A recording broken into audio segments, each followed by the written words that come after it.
Exactly what a homecoming Saturday is supposed to look like at the University of Alabama. Bryant-Denny Stadium on a beautiful Saturday for Alabama and Florida International.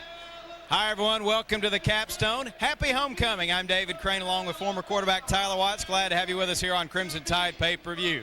Heartbreaking trip for the Tide last Saturday to Knoxville. Glad to be back at home. Glad to be playing against a team they should beat. Time for the Tide to win and get better this week. Yeah, Alabama, 3 heartbreaking losses this season, had opportunities to win those games. So it's always good to come back home, especially at homecoming, and get things going in the right direction again. Florida International also glad to be playing football again. They had an open date. They're tired of answering questions about the brawl, the unfortunate brawl with Miami 2 weeks ago. Yeah, just wanting to put it behind them, try to pick up a win at some point this season and move on. It's going to be a short-handed Golden Panthers team here in Tuscaloosa because of the suspensions and the dismissals. One guy they're going to be counting on heavily today, quarterback Josh Patrick. He's one of the few healthy and eligible offensive weapons they have. Yeah, the senior 6'3", 195. He provides senior leadership for this team, has passed for over 1,200 yards this season. He's a guy they're going to depend on. He has to have a big day for the Golden Panthers to stay in it. For Alabama defensively, Simeon Castile, what a 2-week stretch for him. 20 tackles in 2 games to go with 2 picks. Yeah, and he's a highlight of this defensive unit that's played really good all season long. 5 career picks this season, as you mentioned, 10 tackles last weekend, the week before. He's really a highlight of the defense. Been very, very solid for the Crimson Tide. As we said, a short-handed Florida International team. For more on that and for more on what Alabama hopes to accomplish today, we send it down to the sidelines. Third member of our crew, here's Chris Stewart. Thank you, David. Yes, Florida International with just 51 players unofficially on their roster for this ball game, and really about 10 of those are just very late additions that became a part of this football team in the last week and a half, as you mentioned, since everything that took place against Miami. Alabama with 114, but they're most concerned about their starters on offense and defense coming out, playing well, giving those other guys an opportunity to play a lot of football here today in front of this homecoming crowd. However, Alabama can't afford to look ahead in this ball game and just think about the 3rd and 4th string guys getting playing time. That may have been the mindset a couple of weeks ago when Duke came here to Bryant-Denny Stadium. Instead, Alabama had to go late into that contest before finally winning the ball game. So taking care of business early, very much priority number 1. Thanks a lot, Chris. You're exactly right. Joe Kynes, after that Duke game, said, we worked all week trying to get a lot of people ready to play. We wound up getting nobody ready to play. It's all about improvement this week, isn't it? Yeah, and that's a focus all week long. Getting better, getting out on the field, getting your work done, getting some inexperienced guys out there on the field to get experience. Alabama and Florida International, it's homecoming here at the capstone, and kickoff for the Tide and the Golden Panthers is coming up next.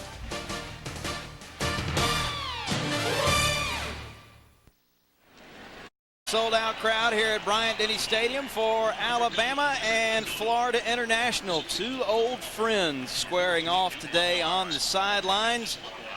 Don Strock, head coach, Florida International, a 1973 graduate of Virginia Tech. He played against Alabama in his college days, 5th year with Florida International. Longtime Miami Dolphin.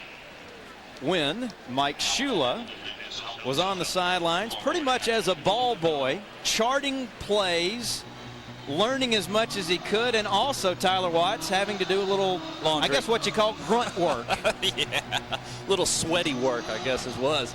Had to do the laundry for the quarterbacks.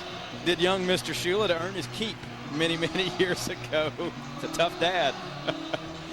Absolutely beautiful day here in Tuscaloosa.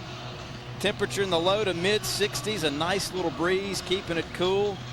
Lousy weather the last couple of days, but it's all cleared out. Bright sunshine for Alabama and Florida International. The Crimson Tide won the toss. They deferred to the second half. FIU will get the football to start things on this homecoming Saturday.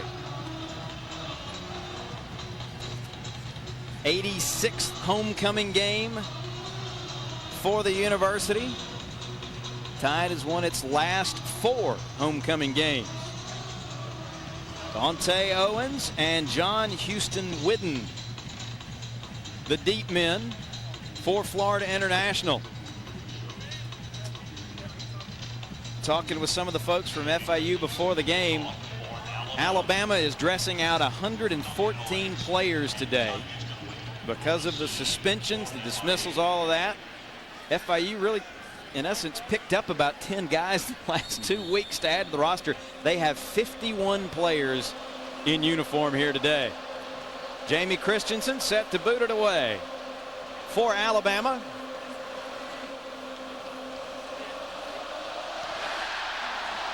Owens shielding his eyes from the sun. Won't have a play on it as it bounds through the end zone. What breeze there is, at least field level, looks like it may have been helping Jamie Christensen on that kickoff. The flag's a little higher up, look like they're going in the other direction. Again, with that north end zone enclosed now, looks like the wind for the most part swirls inside Bryant-Denny.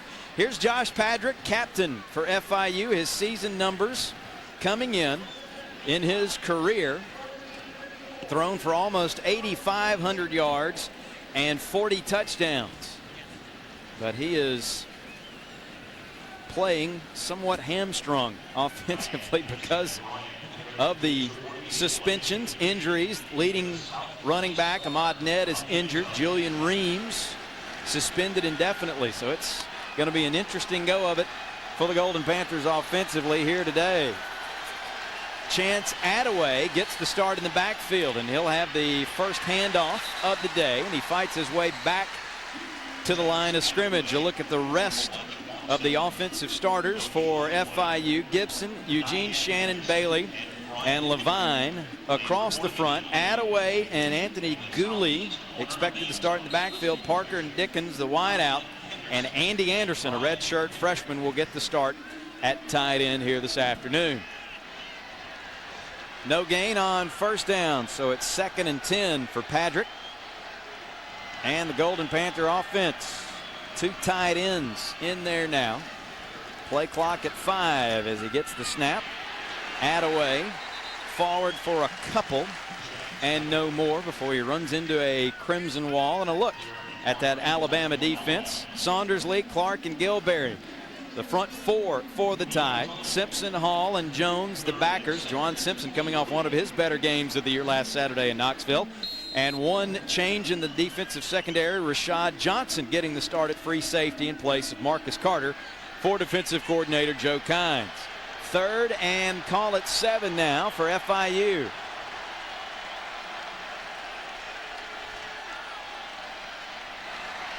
Three wide receivers into the game for the Golden Panthers. They'll keep it on the ground with Attaway. He'll take it out across the 25, near the 26, but well shy of the first down. Juwan Simpson wraps him up. And Tyler, this is kind of what you expected coming in. FIU going to be very deliberate on offense, going to try and shorten the game as best they can. As much as they can. They know the only way that they'll have an opportunity to win this in the 4th quarter is if they can keep it close. So the more they run the ball, the more the clock ticks away, the more likely they are to be in the game in the 4th quarter. Chris Cook on to punt. Javier Arenas awaiting. No pressure. Tumbling kick by Cook. Will be picked up on a hop by Arenas, and he is swarmed under immediately at the 34-yard line. And that's where Alabama will set up shop for its first possession of the afternoon. Scoreless, 2.5 minutes in.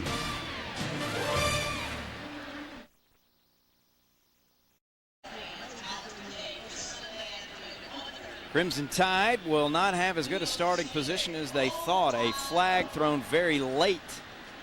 A dead ball foul, personal foul against the Crimson Tides. Chris Rogers, a 15-yard step off. So now Alabama will have it at its own 19-yard line to begin this drive. One change up front for Alabama offensively. We'll show you the rest of the starters in just a moment. But Marlon Davis going to get the start at right guard, replacing B.J. Stabler, who just hasn't seemed to be able to get healthy and stay healthy this season. John Parker Wilson leads the offense out. First time last Saturday he did not throw for at least 200 yards in a game this season. So the Tide will snap it from its own 19-yard line. Darby the lone setback as LaRon McClain goes into motion. Now shifts back into the I formation. Still plenty of time. 10 on the play clock as John Parker Wilson drops deep. Rolling, throwing on the run. DJ Hall trying to come back for it. He is grabbed by the FIU defender. Malik Jones beaten on the play. And Tyler, how many times have we seen that this year? Or John Parker Wilson kind of throws it up for grabs, but it always seems to be in the area of DJ Hall, who comes back to make the play of some kind. I think that penalty for the previous spot, automatic first down. Just really shows how much confidence John Parker, yeah, we're on Saturday, not Friday night. Anyhow, you talk about gambling. Florida International that time brings everybody within 5-6 yards of the line of scrimmage. Said it again. John Parker recognizes it, checks off to the pass play. You know you're going to have one-on-one coverage with DJ Hall. And I think that does show the confidence that he has in his receivers just to throw the ball up, because he knows 9 out of 10 times they're going to come down with it. Another 100-yard receiving game for DJ last week in the loss to Tennessee. That's okay. The guy I worked with last week called him Danny Ainge a couple of times. First down for Alabama. They get the 15 yards back. Wilson swings it out far side to Kenneth Darby. Makes one man miss. And then dragged down after about a 3-yard pickup by James Black. A rarity, a senior on this Florida International defense. Pickup of about 3 yards for the Tide. And it'll be 2nd and 7. Here's the rest of the Alabama offensive front. The true freshman Andre Smith at left tackle, Justin Britt, Antoine Caldwell. There you see Marlon Davis getting the start at right guard, and Chris Capps at right tackle. Shotgun now for Wilson on 2nd and 7. Good protection that time. Deep ball near side, wide open, and what a grab. Yes or no? Yes, it is. What a grab by DJ Hall. Turned around, almost looked like he was blinded for a moment by the sun, and found it at just the last moment. What absolutely great concentration by DJ Hall. You see Wilson looking to the left the entire way. Nice development in the pattern. As you see DJ Hall coming from the slot position, never able to get wide open. Twist all the way around. What a great catch. 21-yard pickup. Another circus catch. I was going to say, be in their best interest to hurry up and score another one real quick. That was, didn't see it come out on the sideline. Bobbled it slightly, and the question is, did he corral it? But came down out of bounds. He turned in a phenomenal catch last Saturday in between 3 Tennessee defenders. Actually caught it against the helmet of one of the Volunteers, and you got the feeling if Alabama had gone on to win that game, that play might have been up for some awards of some kind. But here's another look at a spectacular grab. Wasn't necessarily a bad throw. You see DJ Hall just having to make an adjustment right there, and that's what appears to have. Wow. I got a feeling this was going. Saw him kind of bobble it, and then got possession when the foot came down out of bounds. He had the one foot down clearly as he was bobbling it, but it's up to Bob Patrick, our replay official, to decide if he had firm control before that second foot came down out of bounds. Whether it stands or not, it was still a heck of a play by DJ Hall. Did there used to be this many reviewable plays even before we had instant replay? Does it seem like there were this many questionable, close calls? I know I'm not supposed to ask questions. That's okay. That's all right. After reviewing the play, the ruling on the field stands. It's a completed pass. First down. I told you it would stand. Great concentration. Great catch for DJ Hall. He and Keith Brown, the number 2 receiving duo in America as far as yards go. And he adds 21 to his season total on that grab, and he takes it to the Florida International 42-yard line.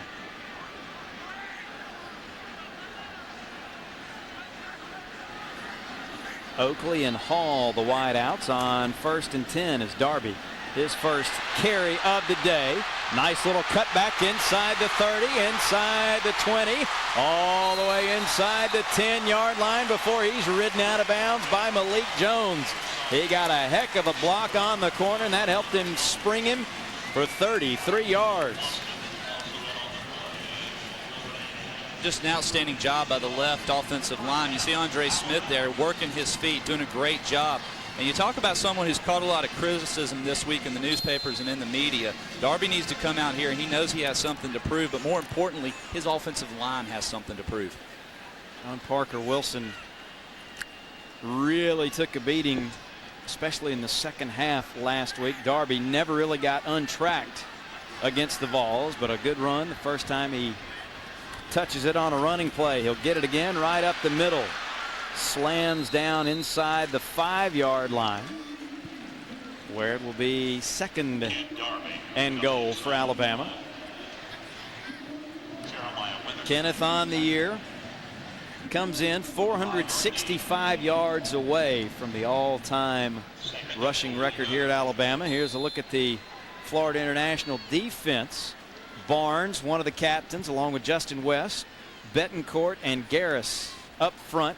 Alexander Bostic III, Kehanvis Bowie, another captain, and James Black, the linebackers. Davis, Weatherspoon, Ellison, and Malik Jones in the secondary. And that's the group that really took the biggest hit with the suspensions and the dismissals. 2nd and goal, Darby straight ahead. He will power it close to the goal line, but I think they're going to mark him about a half a yard shy. They'll say his knee went down before he got the football across the goal line. Not going to see a lot of fancy play calling down here on the goal line this week. It's just going to be hardcore in your face running the ball. I don't see how they mark that short.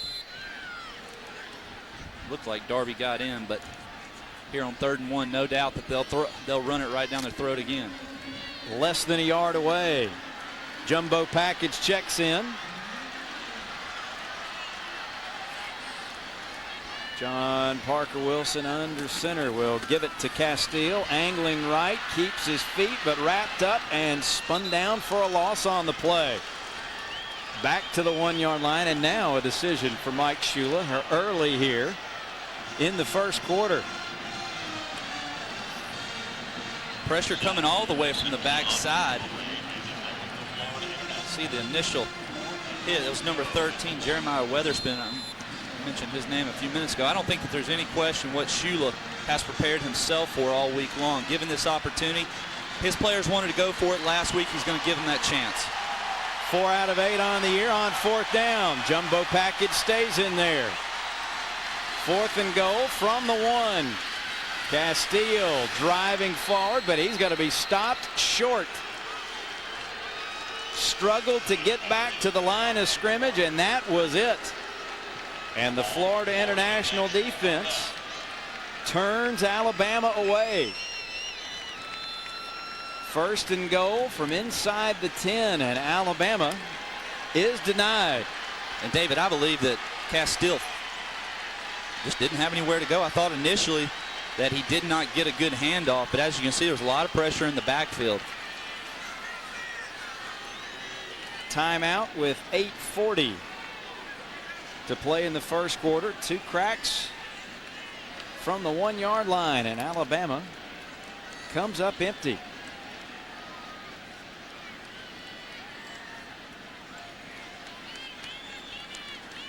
Scoreless with 8:40 to play in the first quarter. Back to Tuscaloosa in a moment.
First down from the 1.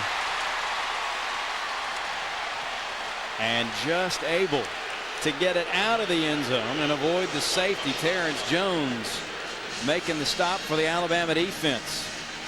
Downside is you don't get any points. The upside is FIU has to go 99 yards.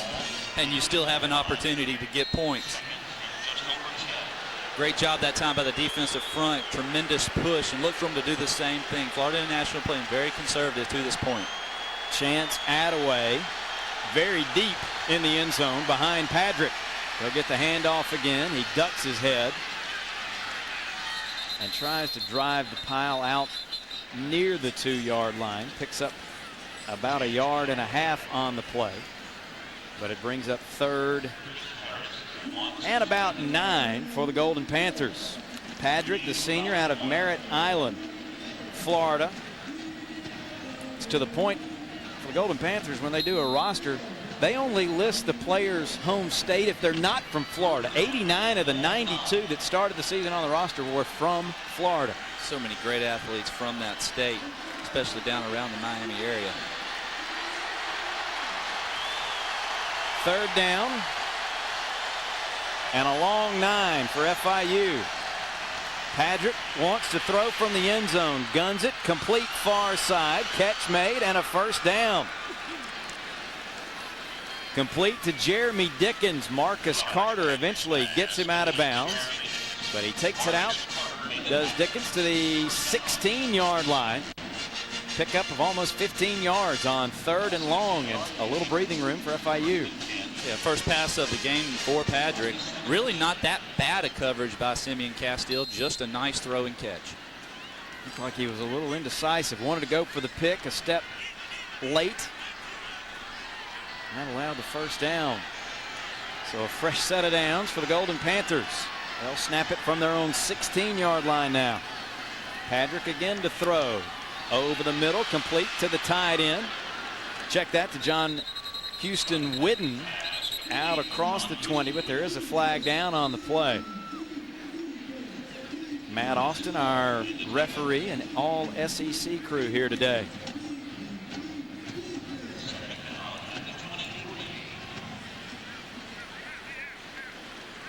And an ineligible man downfield for the Golden Panthers. Don Strock in his 5th year as head coach at FIU. Ineligible receiver downfield. Offense number 83. 5-yard penalty. Still 1st down. With all the suspensions and everything, probably a lot of new players playing for Florida International there. You see a mental mistake. Wide receiver being covered up. Makes him ineligible. Makes him no different than an offensive guard or center. Don Strock, the only coach in Florida International history. Just the 5th year of the program.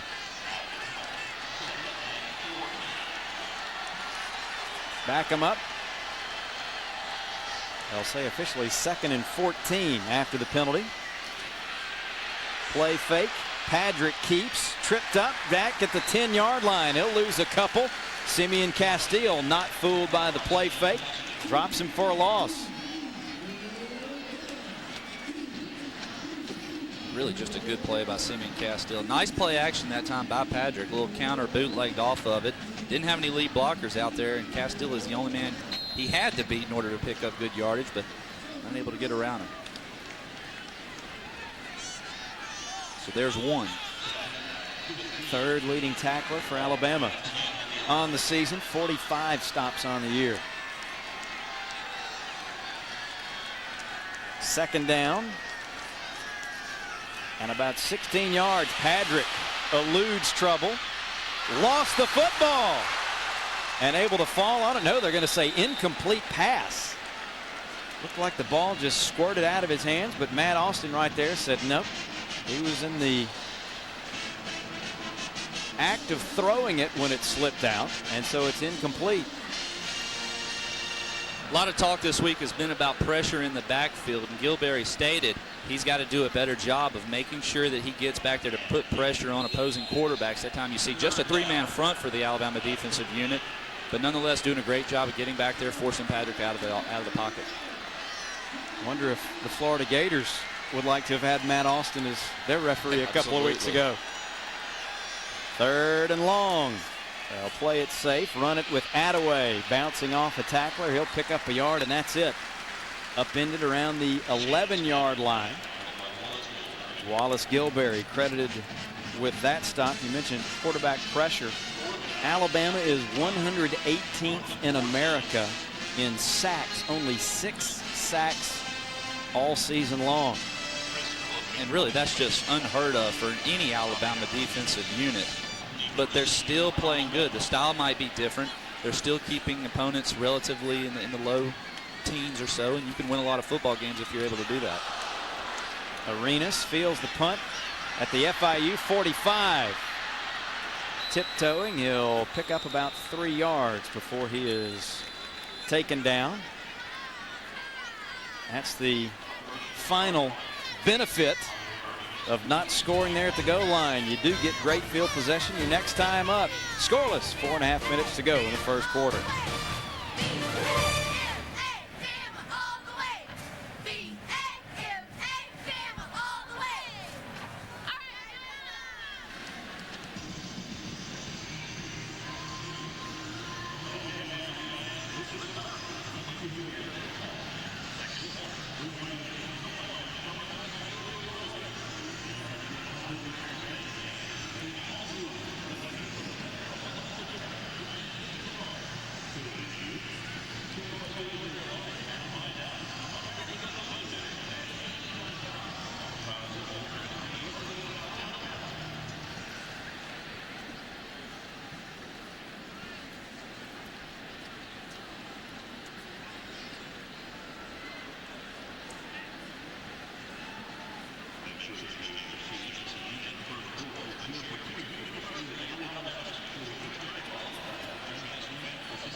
.430 and counting as the clock begins to tick. Alabama's offense takes the field, starting this drive at the FIU officially 43-yard line. John Parker Wilson empties the backfield as he swings it out to LaRon McClain. Pulled down, lost the football. Golden Panthers say they've got it.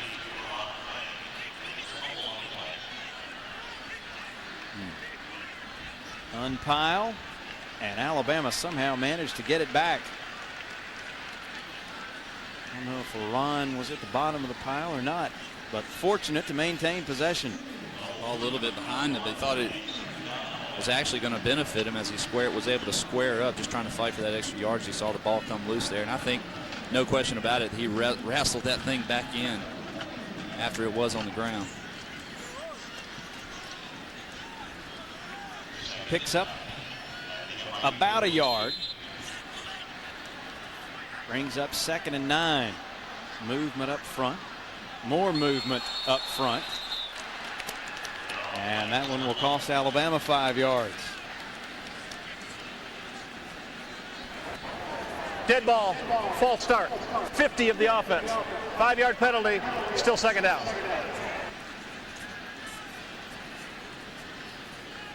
really one of those games that it's tough to be as crisp and as sharp as you possibly would be versus a Tennessee or an Auburn or a Florida, but nonetheless one that you have to be able to focus as a mature football player and come in here to concentrate and play how you're supposed to.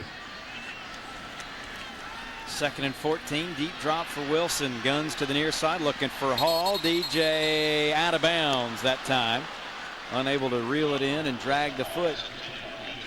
So it'll be 3rd and 14 upcoming for Alabama.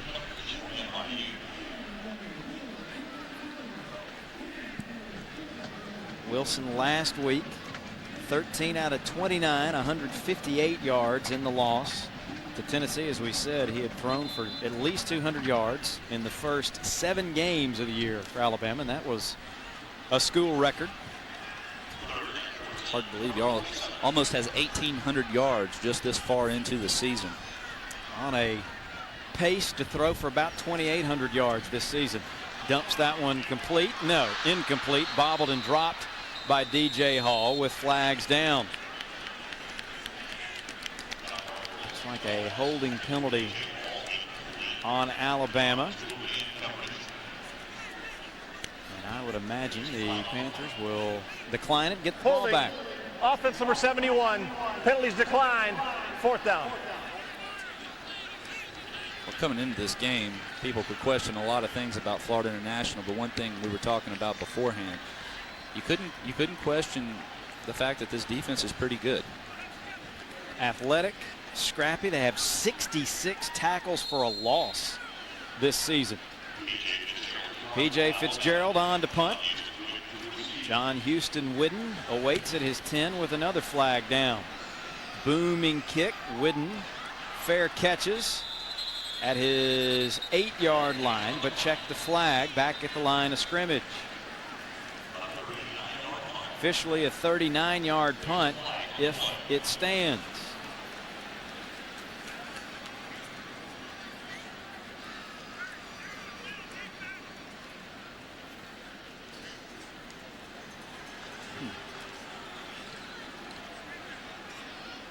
Formation penalty, I believe, against Alabama. And decision for Don Strock. Illegal formation on the offense. 6 men on the line of scrimmage. 5-yard penalty. Repeat 4th down. Not a good series for Alabama. Penalty laden. False start that hurt the drive. A holding penalty that was declined, and now the penalty negates a good punt by P.J. Fitzgerald. He'll try it again with Whidden standing still at his 10-yard line. Almost identical kick, fair catch, and they pick up about a yard on the play. So FIU will take over once again, backed up deep. 2:44 showing on the clock here in the first quarter, and no score between Alabama and Florida International. Patrick gets the play from the head coach. Don Strock with some Alabama connections, trying to pick up first win of the year. They are 0-7 along with those other teams. Duke, Stanford, and Temple. Duke losing in progress, losing to Vanderbilt today.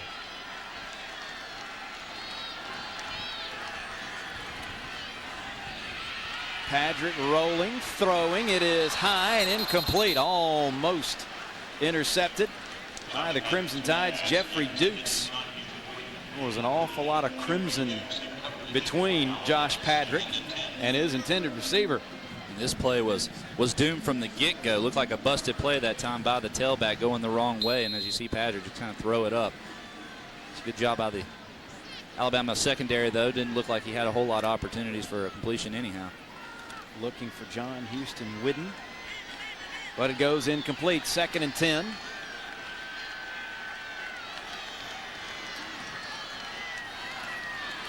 Patrick to throw once more with time over the middle and incomplete, wide of his target that time, looking for Jeremy Dickens. Dickens, true freshman out of Marianna, Florida. Had his first career start today. A couple of catches in the loss to Miami 2 weeks ago for 14 yards. Don Strock recruited to Virginia Tech by Jerry Claiborne. And the Hokies were 0-2 against Alabama while Strock was there. Dickens' numbers on the season. Padrick unloads deep down the boundary. It is caught in stride. Dickens wrestled down near the 20-yard line. Jeffrey Dukes saved the touchdown. A 70-yard pickup. They mark him out officially at the 23-yard line. Really just no other way to put it other than an absolutely perfect throw and perfect catch, as you said, right in stride that time to Dickens. He scampers down the sideline, and now Alabama loses a field position.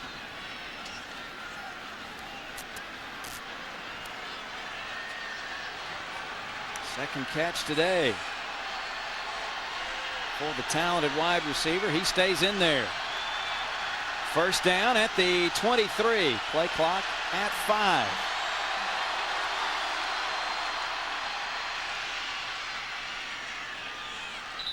Dante Owens, his first carry of the day, picks up about 3 yards just inside the 20.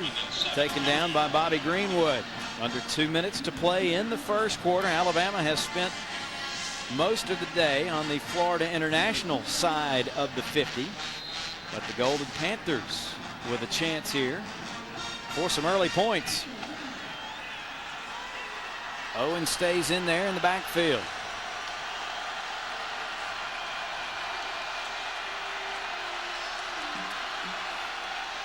Play fake as Padrick rolls, unloads to the near side and incomplete. Good coverage by Ramsey Robinson that time as he was looking for Jeremy Dickens. Pressure came and forced the errant throw. Clock stopped with 1:20 to play in the period. And a 3rd and 7 upcoming for Don Strock's team. Alabama looking right here. You don't expect Florida International to be too conservative, but at the same time, they don't want to lose an opportunity. 4 points down here this close. 3 down linemen, but Bama blitzes. Pressure comes, unloads quickly and incomplete. Padrick felt the pressure. Prince Hall, the good coverage on the outside. And it's 4th and 7. On comes the field goal unit. And really and truly, you can find out a lot about a visiting football team, how they handle a situation like this. Kind of timid, doesn't want to lose that opportunity for potential points. Kind of keeps it close to the vest, just throws it out in the flat. Dustin Rivest into the game to try the field goal. 37-yarder on the way and good. So the big play gets Florida International out of the hole and leads to 3 points and the early 3-0 lead.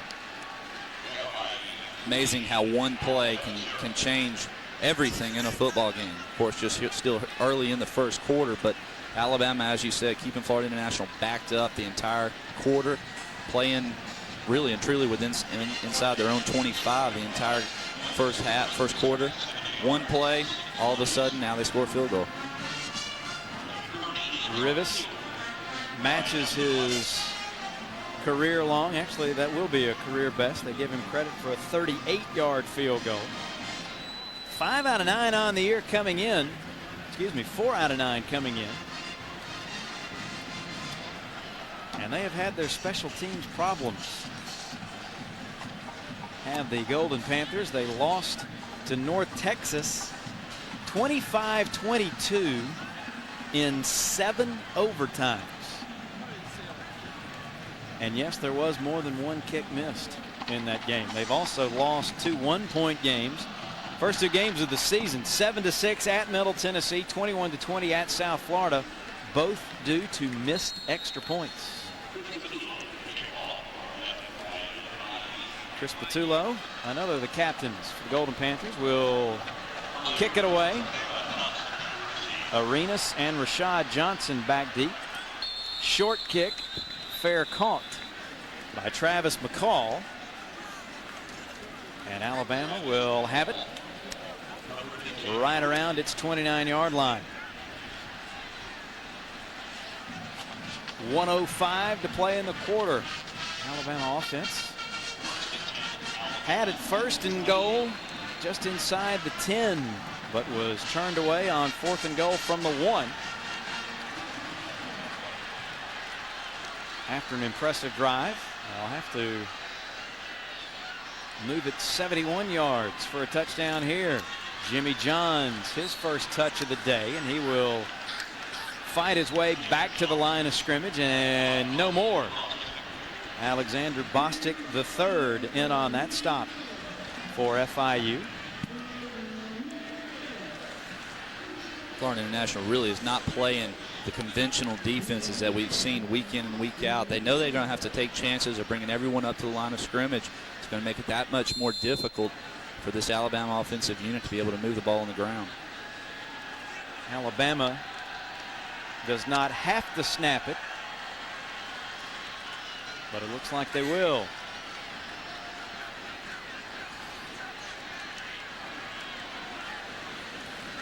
Final play of the first quarter. Wilson deep over the middle for McCall, and it's incomplete, but here comes the flag. Contact by Jeremiah Witherspoon about a second too early. He kind of bounced off the big tight end for Alabama, but he did draw the flag.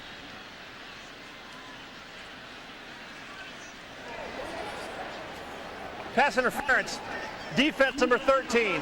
15-yard penalty for the previous spot. Automatic first down. We'll have one untimed down. Another look at the pass interference. Can end the quarter on a defensive penalty, so Bama will have one more snap. Alabama really dodged a bullet right here. Witherspoon had an opportunity that time. Unfortunately, though, for Alabama, he did make contact. Of course, as you mentioned, we're able to come down with that. We're still running. An untimed down for the Crimson Tide offense. After the step off, moves it out to the 44-yard line.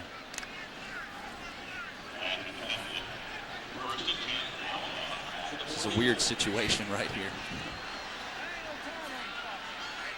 Going to hurt Alabama's time of possession numbers for sure. Jimmy Johns straight ahead, barrels across midfield once again, brought down by Keonvis Bowie around the 49-yard line of Florida International, and that will do it for the first quarter here in Tuscaloosa. The Golden Panthers with the 3-0 lead over Alabama on homecoming.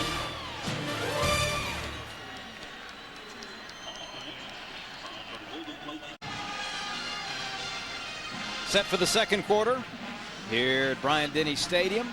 Glad to have you with us on Crimson Tide pay-per-view. Golden Panthers with the 3-0 lead.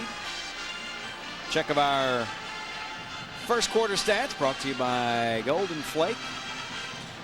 Golden Panthers, thanks to one big play, outgaining Alabama in that first quarter.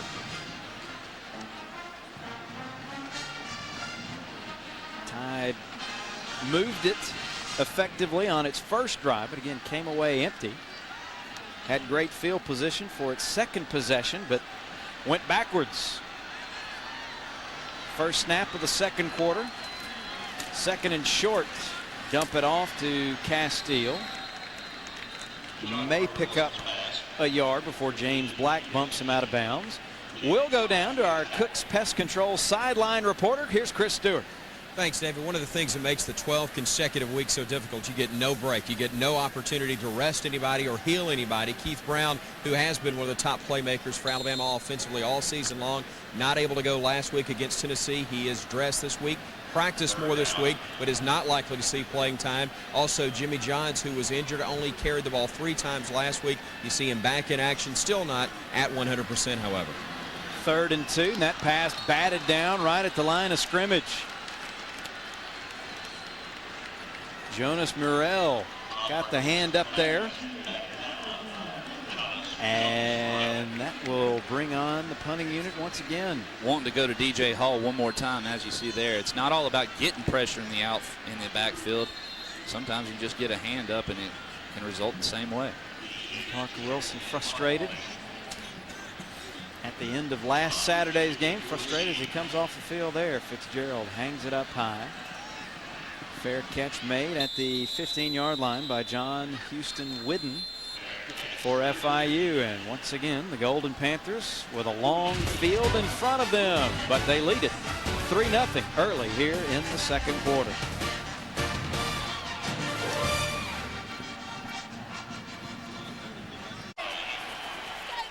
Golden Panthers with it, starting from their own 15-yard line.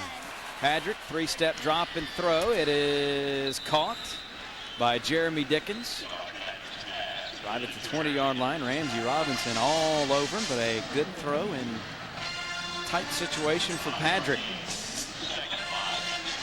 Yeah, and really frustrating for someone like Ramsey Robinson. You apply good pressure, but just a nice route once again. Two slants to the top of the screen there, and just a nice completion. Robinson, one of his better days, 9 tackles. 2 breakups last Saturday against the Vols. Pick up a 5 on first down, 2nd and 5 now for FIU. Attaway running right, spinning off the tacklers, finding daylight in front of him. He'll take it out across the 30 to the 31 before Juwan Simpson can chase him down. Pickup of 11 yards. I want to see with someone that never gives up on the play. Watch Juwan Simpson there. He checks the quarterback to make sure that it's not a bootleg and then continues to follow Attaway down the line and makes the play. Saw him go by once and came back to make the play. But that's what a good defensive player does. They never give up on the play. They make sure that they're sound in what they're supposed to do with their responsibilities, and then they get after the ball carrier. 1st and 10. Patrick to throw once more. Near side, it is dropped. Looking for Moses Hinton, his tight end, but a little high. And the sophomore from Delray Beach could not pull it in. Simeon Castile had the coverage that time. Castile's played 489 snaps coming into today, 2nd most on the defensive side of the football. He really has been an impact player since he stepped foot here at the Capstone.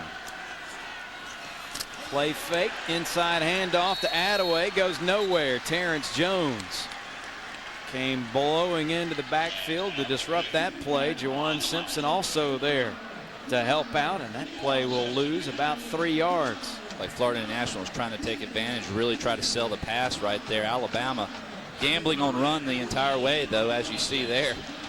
Play had absolutely nowhere to go. Not a good sign when the running back is ducking as he takes the handoff. Sets up 3rd and call it 14 officially for the Golden Panthers as we tick under 12 minutes to play in the first half.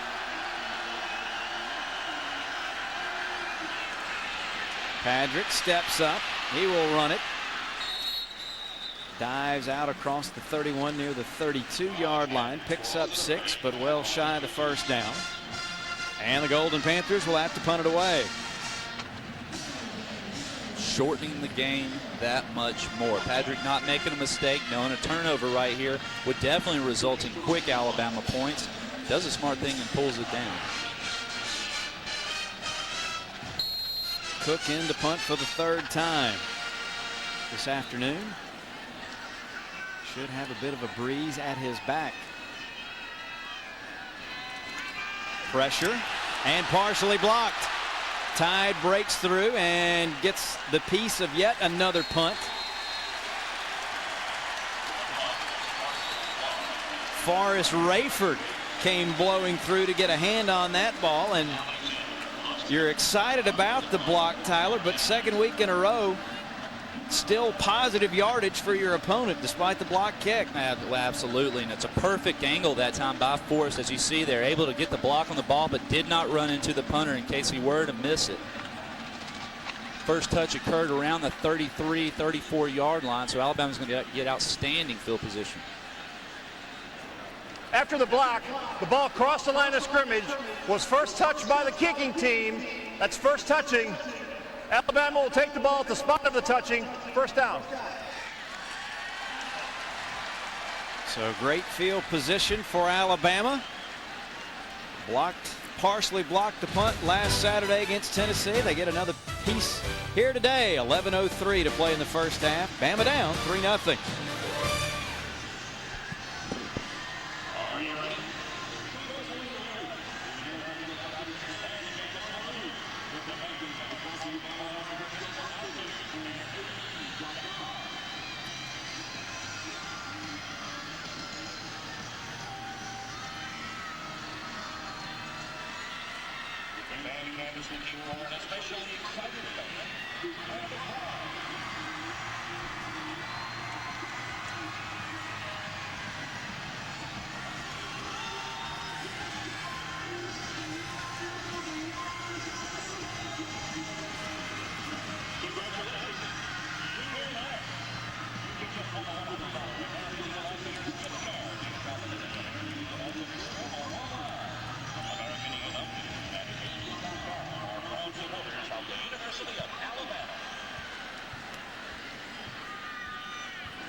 Homecoming here at Alabama. Tide has won 4 straight homecoming dates. And in good starting position here. After the partially blocked punt, Tide's got it at the FIU 33-yard line.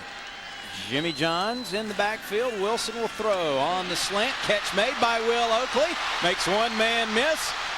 Still on his feet. He'll be stacked up, driven forward by a teammate or two, right to the 10-yard line. The Floridian on homecoming makes the grab and gets a little life back into Bryant Denny. And since getting his first start here 2 weeks ago versus Ole Miss, he's really come on strong and made a lot of key catches for this Alabama unit. What's so impressive is his ability after the catch to get a little separation and make something happen downfield. Career high 4 catches last Saturday in Knoxville for 28 yards. Another first and goal for Alabama at the 10. Play fake. Wilson swings it out to LaRon McClain. He will take it in for the touchdown.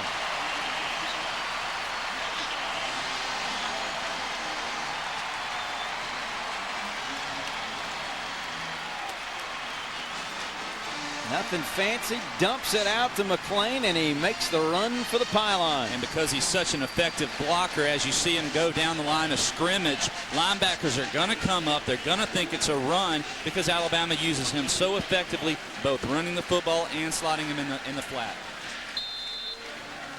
3rd touchdown reception of the season for LaRon McClain. Extra point. Off the upright, but through for Jamie Christensen. And Alabama takes advantage of the good field position. John Parker Wilson throws his 12th touchdown pass of the season. LaRon McClain gives Alabama a 7-3 lead.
Mazda CX-7, the SUV you never saw coming.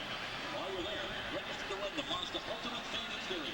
The ultimate way for you to be at the Alabama Auburn game on the 18th.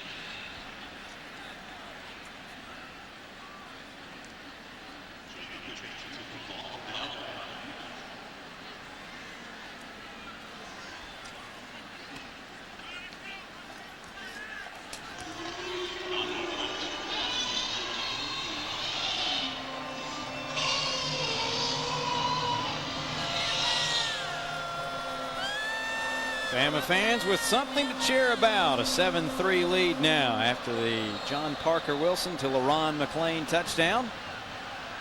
Gives Alabama the 4-point lead with just over 10 minutes to play in the first half.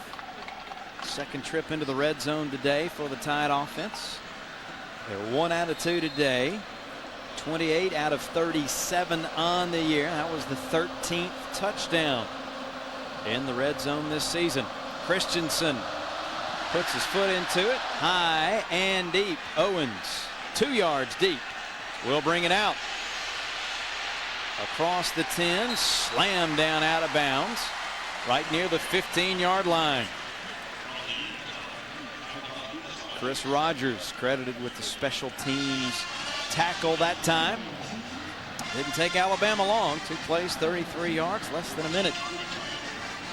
Throw and catch to Will Oakley to the 10, and then the 10-yard pass play from Wilson to McClain. It really goes to show just how important the special teams are. Of course, all of it set up by that block punt. And good coverage on the kickoff there. Patrick 3 out of 9, the one big play that led to the field goal for FIU.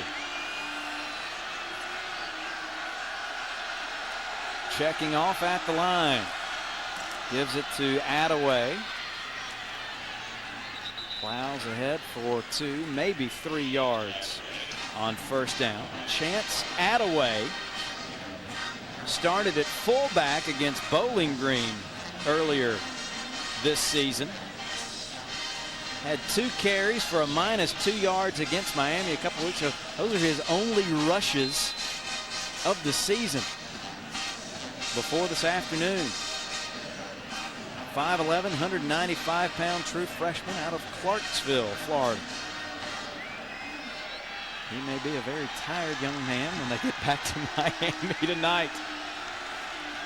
Pressure comes. Patrick unloads. Incomplete. Had to hurry that throw with pressure coming right up the gut by the Alabama defense. DeMarcus Waldrop and others applying the heat that time. Alabama going back to the 3-man front, but as you see right there, Waldrop, Collins, all the linebackers coming along, trying to put as much pressure in the backfield as they can. Waldrop in there. Lorenzo Washington in the game. Zach Schreiber. Joe Kynes substituting liberally here in the first half. 3rd and 7.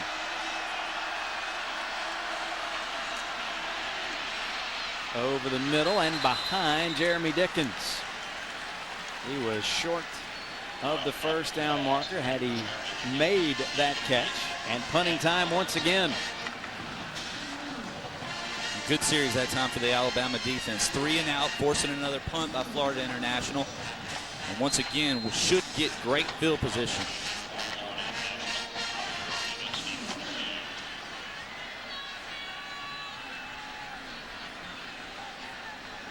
Joe Kynes not happy to give up that big play in the first quarter, but his defense has been pretty solid for the most part. Terrible kick that time, but checks up nicely and actually takes a pretty good roll for the Golden Panthers. It'll come to a stop right at the 40-yard line of Alabama. 42-yard punt officially. Not a thing of beauty, but effective. 8:33 to play in the first half. Not a bad record on homecoming. 25 of those wins came under Coach Paul Bryant. Also worth noting, none of the 13 losses came under Coach Paul Bryant. 25-0 at homecoming. Play fake for Wilson. On the bootleg, he will gun it. It is incomplete, looking for Will Oakley, but here comes the flag. He was tied up nicely by Malik Jones, and the third pass interference flag of the day. Pass interference, defense number 6. 15-yard penalty, automatic first down. And honestly, Malik Jones probably feels pretty good about this pass interference. And watching the play, Oakley ran right past him and then broke the route off to come back on the comeback.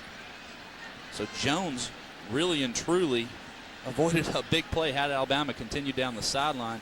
Shows how disciplined these receivers are and how they are on the same page. It's important for, regardless of if there's a bust in coverage, to run the same route like you're supposed to so the quarterback knows where you're supposed to be. 15-yard step off to the FIU 45. A little better than 8 minutes to play in the first half. Castile in front of Darby in the eye on this 1st and 10 run for Kenneth Darby. He'll pick up 2, maybe 3 yards. Playing in his 43rd career game. An amazing stat, though, Tyler. As good as he has been in his career, looking for his 3rd straight 1,000-yard rushing season. It has been 11, make it 12 games since his last rushing touchdown, as one of the Golden Panthers shaking up on the play. What's also amazing is his accomplishments, but while he has been here at Alabama, and the fact that he's gone through 2 hip problems, didn't even finish out the 2004 season, as he came on strong there at the end of the game. And a lot of people will say Alabama has a chance and probably does beat Auburn the year that they go undefeated if Darby is able to stay healthy and play that entire game. Tending to the shaken up Golden Panther.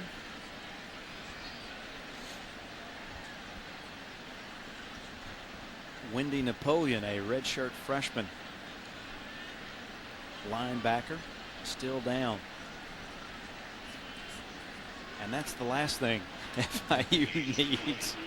Suspensions, dismissals are one thing. They don't need any injuries. You'll notice there's no Alabama fans along the fence on the Florida International side for fear that they might get yanked on the field and put in. Napoleon able to walk off.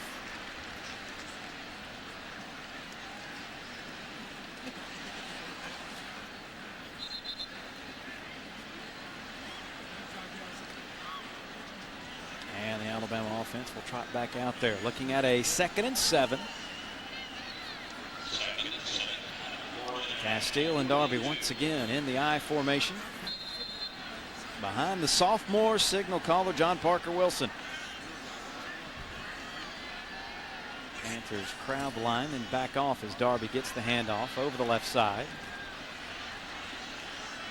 Keeps the feet moving. He'll take it inside the 40 to the 39-yard line. That'll leave him about 4 yards shy of the first down.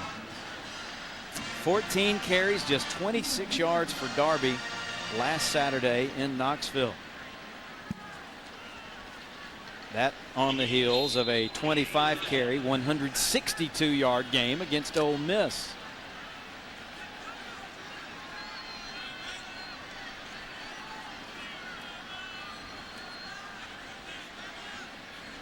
Tide needs about 4 yards to keep this drive going. Quick throw and catch. What a pick.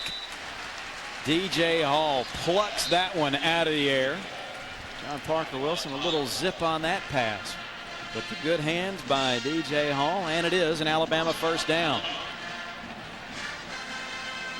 And all the many hours on the jug machine and catching those 90-mile-an-hour bullets really paid off on this play. As you saw, Wilson put a lot of zip on that ball. It's a nice throw with Hall kind of had to break it off, come a little flatter than probably normal, but doing a great job, nice concentration, and going up and picking up the first down. Second catch of the afternoon. First down, Alabama. Just inside the FIU 32-yard line. Wilson, good protection. Will slide down around the 30-yard line. Picks up right at 2 yards. John Parker Wilson got beat up pretty good against Ole Miss and said thought he had really hurt his ankle badly against Ole Miss, and then he played Tennessee and he told somebody he thought he hurt his entire body against the Vols. Well, it wasn't him that hurt his body. Alabama-Tennessee game has always been a physical one. They give him right at 1 yard before he started that slide. So 2nd and 9. Here's Jimmy Johns. Powering straight ahead for about a yard. Alexander Bostic credited with that tackle. Johns last week, 3 carries, 37 yards rushing, 1 catch for 16 yards. He has averaged almost 5.5 yards per touch this season. But he's another guy that's been a little banged up, trying to get healthy for the home stretch. It's something this entire offensive and defensive unit desperately needs. Healthy players. Wilson, deep ball over the middle. Mike McCoy just into the game, unable to make the catch. And it brings up 4th down. The true freshman on the post pattern and may have looked for the end zone prematurely. Play was set up perfect that time. You saw the safety kind of come up there. Skinny post that time, wide open. An interesting look back. I saw ESPN do something on Terrell Owens. Had a similar situation and has come back and bounced back. So hopefully great things will happen with that player also. 46-yard field goal try on the way and good. Jamie Christensen, a career-long 46-yard field goal. And Alabama extends the lead 10-3 with 4:47 to play in the first half. Just enough leg for the junior.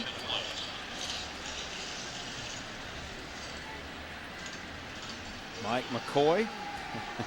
He'll have plenty of opportunities the next 3 years, and then hopefully this year also. And no one's beating themselves up more than he is right now. 6'2", 217-pound true freshman out of Mississippi. He had an interesting trip to Rocky Top last weekend. Apparently in pregame warm-ups, he was trying to chase down a pass. Kind of went off the field of play into the sidelines and found himself right near what they claim is the amiable blue tick coon mascot for the Tennessee Volunteers. And you know that dog's rabid.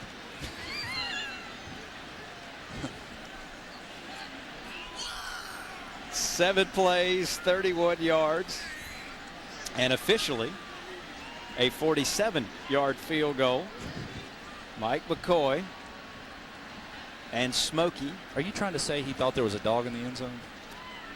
Could have been. Somebody could have been barking. It distracted him a little bit. Apparently, and you haven't really gotten an official word from either side, but apparently Smokey took a little bite out of Mike McCoy last week. There you said it. You said it. Here we go. Longtime Alabama fans know what Doug Layton would have done had he had the opportunity. Christensen kicks it away. Short kick at the 9. Owens hauls it in, bottled up and dropped around the 17-yard line. More good coverage by the Tide special teams. And another long field for the Golden Panthers. And 4:37 to play in the first half. This is exactly how the defense wants to start off. Special teams doing a much better job this week, flying down the football field, making Florida International start inside their own 20 on all 3 kicks. Spotted at the 18-yard line.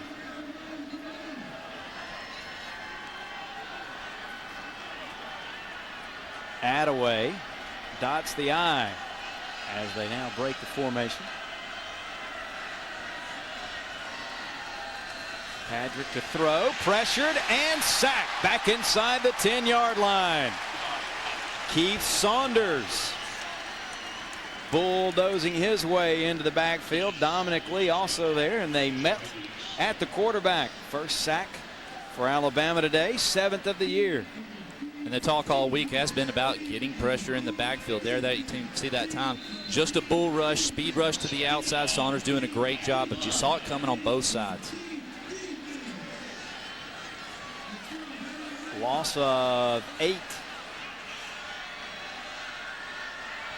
2nd and 18. 3-step drop that time for Patrick. Dumps it off to his tight end, Jeffrey Dukes. Makes the play on Andy Anderson. Clock stopped with 3:27 to play in the half. And it'll be 3rd and about 10. Alabama with all 3 timeouts. Would love to get a stop here and have one more crack at the end zone before halftime. FIU just 24% on 3rd down coming into today.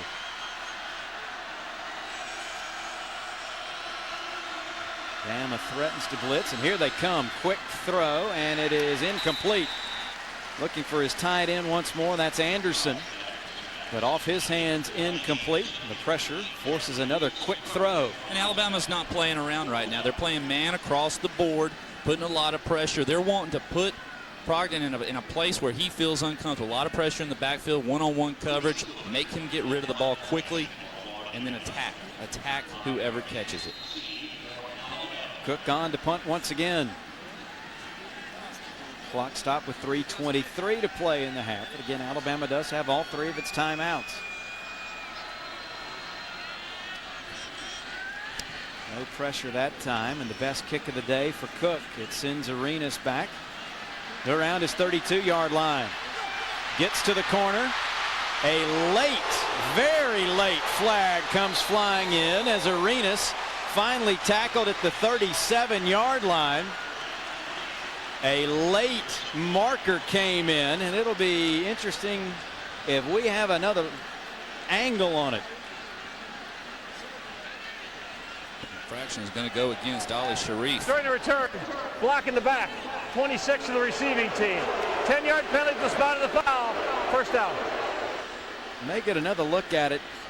From the angle the official had, it may have looked like a block in the back. I'm not sure he ever touched him. Stuck that knee.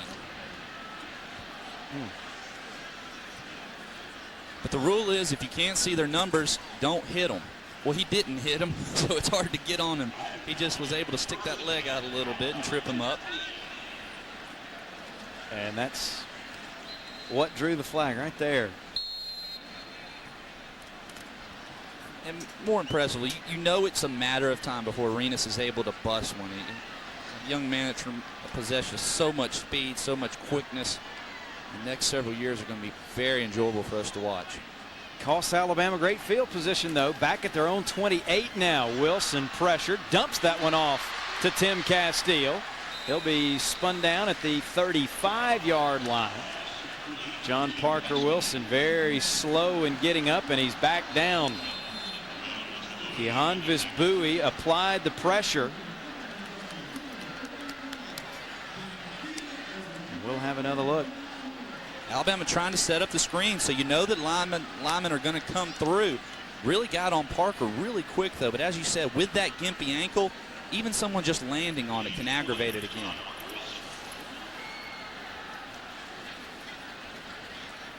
The nagging injuries are the most frustrating ones because they heal up just good enough during the week for you to allow you to go out there, but it's almost 100% of the time you're going to re-aggravate it and just nagging. That's something Chris Stewart mentioned a while ago. 12 straight weeks for Alabama with a game on the schedule as Jimmy Barnes, the redshirt freshman out of Los Alamitos, California, begins to loosen up. There is no downtime. There is no resting for this Alabama team, playing 12 straight weeks.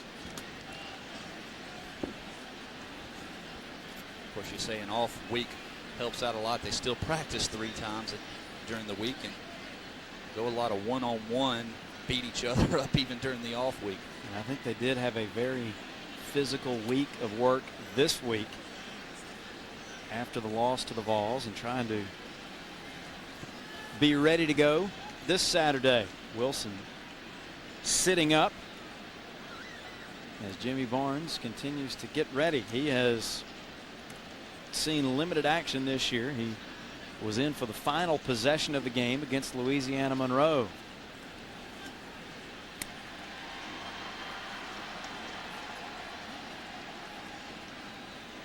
John Parker's stat line today. Very efficient again, and the 1 touchdown pass.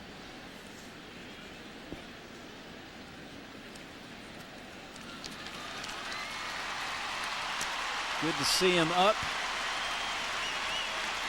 limping noticeably, but at least he's walking off on his own power.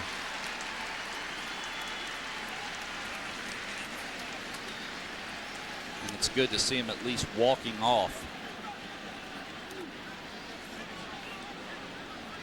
They'll go into halftime, tape him up as tight as they can get it, see what he's able to do, but he needs to be completely honest with him. If he can play, then they allow him to play, but you don't want to put a player in there that you're having to protect and you're not allowing to throw your full arsenal at this Florida International team. After Jimmy Barnes warms up, Jimmy Johns works from the shotgun. He will keep it, weave his way down near up near the 45-yard line. That is more than enough for the Alabama first down. We have seen Jimmy Johns in at quarterback. I think that's about the 4th time he's lined up at quarterback, but just the 2nd time they've been able to run the play. And here comes Jimmy Barnes into the game. And now if I'm Alabama, I throw it all on his shoulders. I don't hold anything back. I don't play conservative. I don't just hand the ball off. Give it all to the young man. Barnes split wide as Johns hands it away. Inside handoff to Castile. He'll power across midfield down to the 44-yard line. So Mike Shula playing it a little cagey here, keeping Barnes out there, but letting Jimmy Johns run the offense. Just an inside run that time by Castile, but what you're faced with is now 2 running backs in the backfield, and you'll see it once again.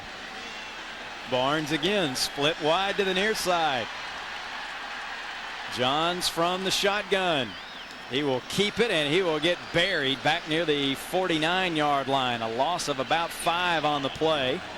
90 seconds, clock ticks as we are late in the 2nd quarter, and Alabama will spend a timeout. Golden Panthers ready that time.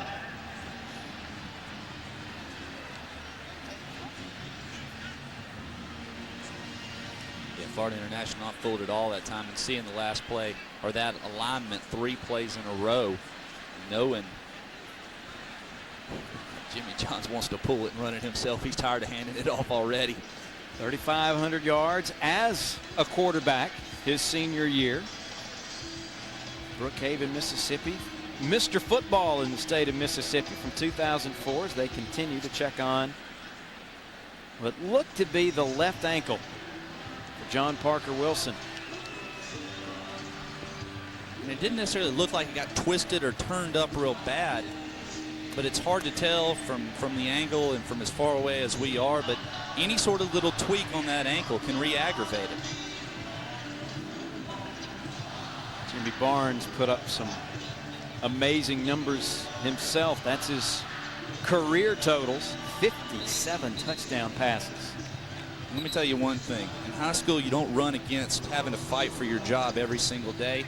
57 touchdowns, 20 interceptions. That shows he takes care of the football.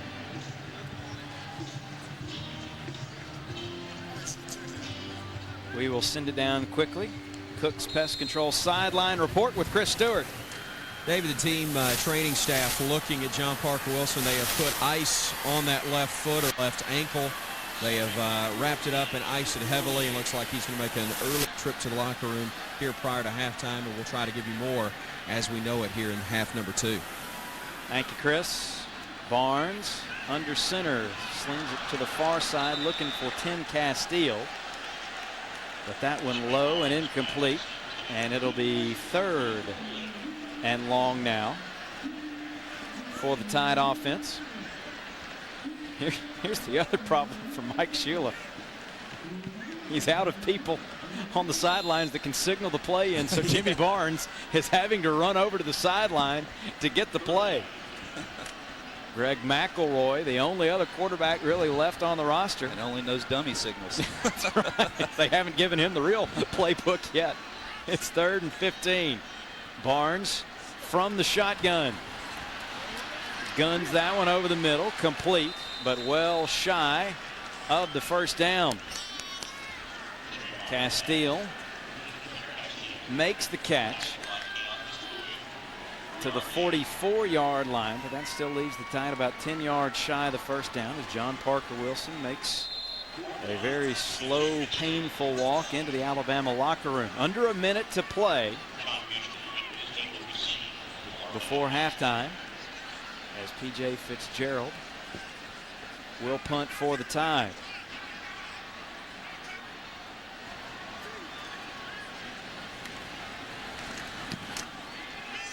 Wobbly kick. Whidden lets it go.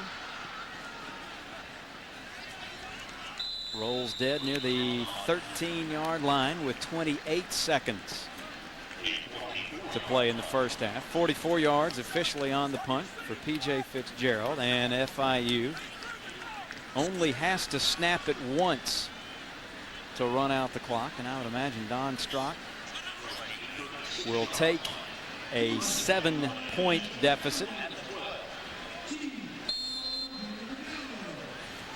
He'll be very happy going and to the locker room. Sprint to the locker room, exactly. For the 7, only being down 7 points. Excuse me, 32-yard punt officially for Fitzgerald there, but effective. Clock ticking. Final 15 seconds. Padrick will take a knee, and that'll do it for the first half. Tide will head to the locker room. Good news is Bama's got a lead, 10-3, and we'll send it down quickly to Tom Roberts. Yeah, he's going to have to get his feet wet here, and unfortunately, hopefully John Parker's not hurt too bad, but you know, we just got to go with the next guy, and we got to go make some plays. We made some mistakes on offense, didn't get the ball in there early, and that could have set the tempo for the whole game. Defensively, except for the one long play, not bad. Yeah, been pretty good. We got to keep it up now. The second half, even better. All right, thanks, Coach. Tom Roberts chatting with Mike Shula, of course, talking about Jimmy Barnes. May very well get his feet wet in the second half. Alabama leads it 10-3 at halftime.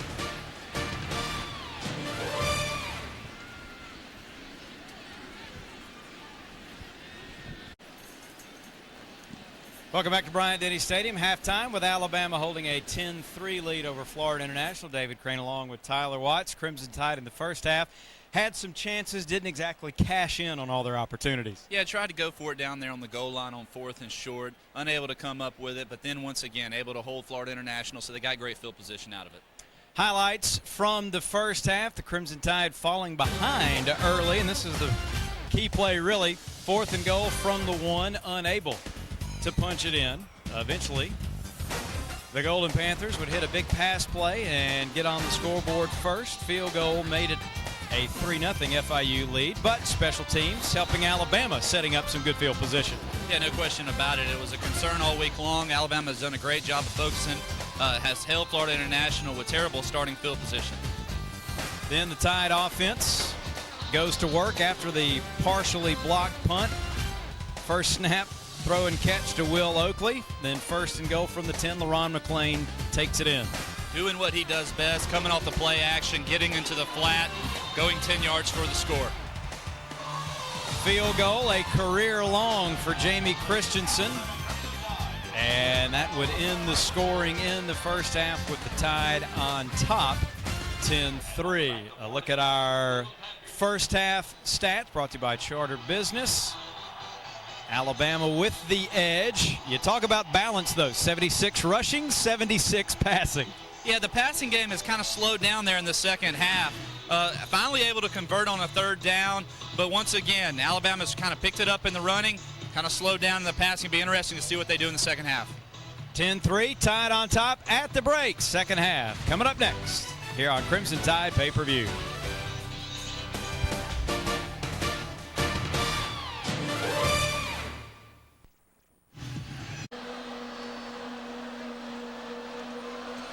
Crimson Tide will get the football to start the second half. Squib kick. Baron Huber, an up man for the Tide, will field it and take a knee. And Alabama will start this possession at the 23-yard line. John Parker Wilson came out very late from the locker room, but he did trot across the field to the bench.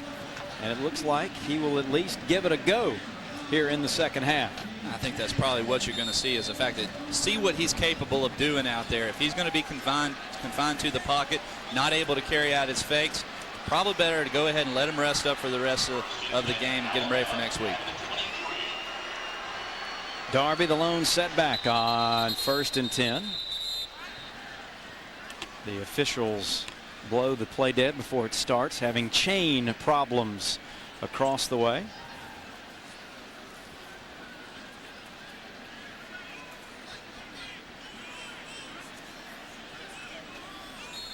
Got it untangled and now ready to go.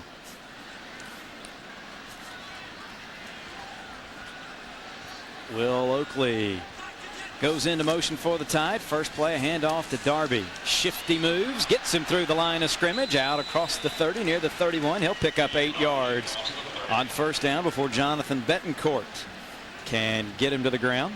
As you see, all eyes in this stadium are on Wilson, wanting to know how he's going to be able to come out here and perform in the second half. But as long as you're able to hand it off to a workhorse and pick up good positive 8-9 yards of pop, it really doesn't matter what he's able to do. Sure, he would be content to do that for the rest of the half. If he can hand it off and watch Kenneth Darby get 8 yards of pop, things will be all right. 2nd and 2. Hall, the motion man this time for Alabama. Darby once again straight ahead. 1st down. Ducks his head and takes it out to the 35-yard line. Picks up 4 and a 1st down. Really a nice surge that time by the offensive line. Darby's the type of runner most effective when he can get to a linebacker or a safety before initial contact. And if he's able to do that, get a 2 or 3 yard cushion before that initial contact is made, he can make a lot of big plays happen. Alabama offensively was absolutely perfectly balanced. 14 rushing plays for 76 yards. 14 pass plays for 76 yards. They've run it twice. They've run it 3 times here in the second half. And Darby picks up 5 more on the ground for the Tide. Really a nice cutback that time by Darby. Still possesses that good vision. When a crease is there, he's able to hit it. Rushed for over 3,100 yards in his Alabama career. And a lot of times that is a huge open hole in college football. Not a lot there, but that is considered an open hole. 2nd down and 5. Darby again straight ahead. Stacked up that time after he picks up about 1.5 yards. It'll bring up 3rd and short. Jeremiah Flood, sophomore from Plantation, Florida, on the stop that time for FIU. Now here you are in the first half for the first time, kind of in that iffy 3rd and 4 to 5 yards. Kind of that in between. Do you run it or do you throw it? You find out what your quarterback is going to be capable of doing here in the second half. A little confusion as Alabama breaks the huddle. And Jimmy Johns lines up under center. McClain, the motion man. Johns rolling and thrown down for a loss on the play. Alexander Bostic III had it diagnosed and drops him for about a 3-yard loss. Bostic there, you saw him walk up at the line of scrimmage at the last minute, comes completely untouched. Able to make the play. Johnson's able to get outside, contain it there. Has a lot of ground to work with, but unable to do it. Fitzgerald on to punt. Tumbling short kick. Whidden lets it bounce. Comes to a stop right around the 30-yard line. 33-yard kick for Fitzgerald. Alabama offense, couple first downs on its first possession, but has to punt it away.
First snap of the second half for Florida International. Quarterback keeper Patrick trying to make it to the corner, could not.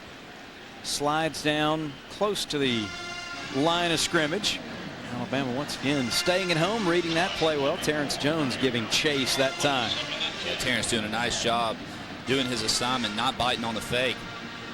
Has the right angle, even avoids the lookout block there. Does a nice job. Those are the kind that you get scared of. There are a lot of complex terms in football, but there are also some pretty basic ones as well. Lookout, lookout, comeback.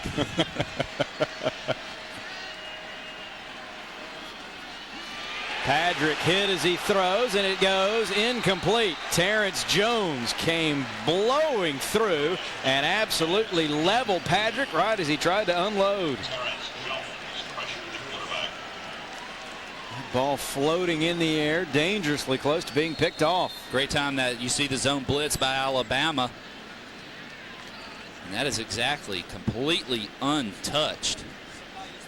And Patrick is still down on the play after he got planted by Terrence Jones. During the timeout, Alexander Bostic, linebacker for FIU, ran into the Golden Panthers locker room. And now Patrick still on the ground. Paul McCall, a redshirt freshman out of Hollywood, Florida, listed as his backup, and they don't list anybody else. They are that thin on numbers. They've got a couple of guys that are walk-ons or perhaps true freshmen that they had every hope of redshirting, but Don Strock certainly wants to see Josh Patrick get back in the game. Timeout with 10:21 to play in the third quarter. Patrick slowly making his way to the Florida International sideline.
Paul McCall checks into the game at quarterback, hands it off to Attaway, who will struggle back near the line of scrimmage, wrapped up by Prince Hall. No gain on the play. And it will be punting time for Florida International. So both starting quarterbacks not at 100%. Cook on to punt with just under 10 minutes to play in the third quarter. Arenas had a good return the last time he touched it, but it was negated by a penalty. Tumbling kick once more at the 35. Arenas trying to set up his blockers. Gets to the edge, down the sideline, cuts it up at the 30, the 20, the 10. He is in for the touchdown.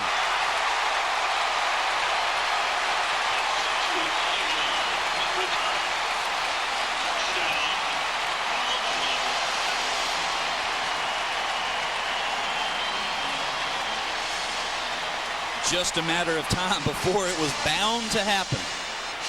And patience paying dividends. He thought about taking off, but he set up his blockers, and this is the end result. Several great blocks that time. Waldrop with a great block. Castile with a great block. Sharif with an outstanding block. And Arenas able to walk it in. 65-yard punt return for a touchdown. And Jamie Christensen adds the extra point and makes it a 2-touchdown lead for Alabama. True freshman. Waiting. Finally gets the blocks he needs and takes it the distance, 65 yards. And he gives Alabama the 17-3 lead in the third quarter.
Javier Arenas electrifies the crowd and gives Alabama a 2-touchdown lead. With 9:24 to play in the third quarter. Christensen's kick to Owens at the goal line. Across the 10. Stacked up as he crosses the 15 near the 16-yard line by Eric Anders. 17-3, Bama with the lead. We go down for a Cook's Pest Control sideline report with Chris Stewart. David, returning a punt for a touchdown is one way to protect John Parker Wilson. The injury we've gotten confirmation, it's simply the ankle injury that he suffered a week ago that's been bothering him actually for a couple of weeks now. Just tweaked that at the end of the half, and he's going to go as long as he can and as long as is necessary in this ball game. Paul McCall stays in there for FIU at quarterback. Fumble on the play, picked up by Alabama. Simeon Castile out of bounds inside the 10-yard line. Simple handoff, but the Golden Panthers turn it over, and Alabama's in business.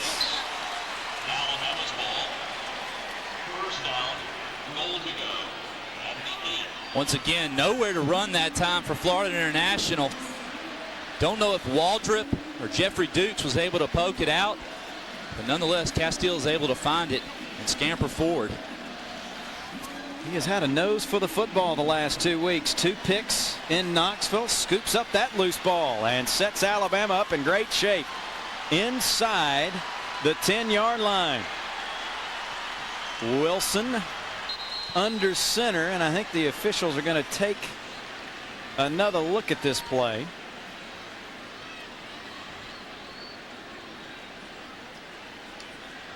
Kind of hard to perhaps imagine. to see. I don't think there was any doubt the ball. Don Strock is going to use his challenge,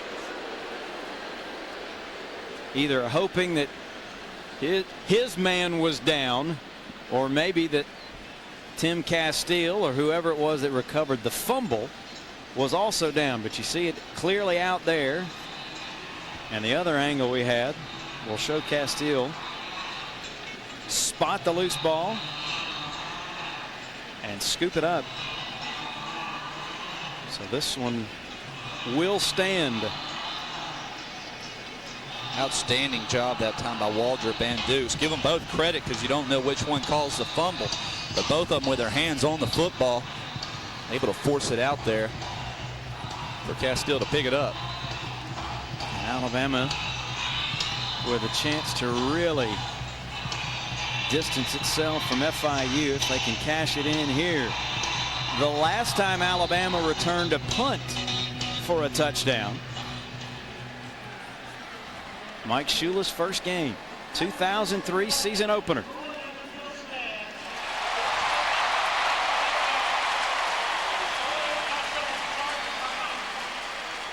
FIU loses the challenge. They lose a timeout. Alabama keeps the ball. Sean Williams, 73-yard punt return in the third quarter, gave Alabama 27-17 lead over South Florida. Legion Field in Birmingham. Bama won that game 40-17. And now, one offensive snap later, past that punt return for a touchdown, John Parker Wilson, the Alabama offense, out on the field with a 1st and goal from the 8 when play resumes. Tide trying to take care of business here at home. Bryant Denny been awfully good to the Tide. 206, 41-3. Bama's 18-8 here at home under Mike Shula, but 15-3 in his last 18 games, and the only home loss in the last 2 seasons, the heartbreaker in overtime to LSU last season. You talk about rebuilding things, getting it back to normal the way you expect it.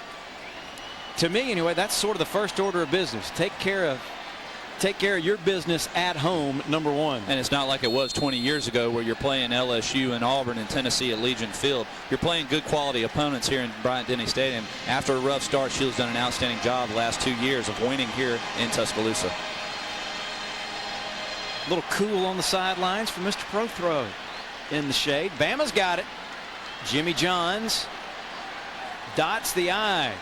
Wilson drops, looks, rolling on a bad ankle, and throws that one away.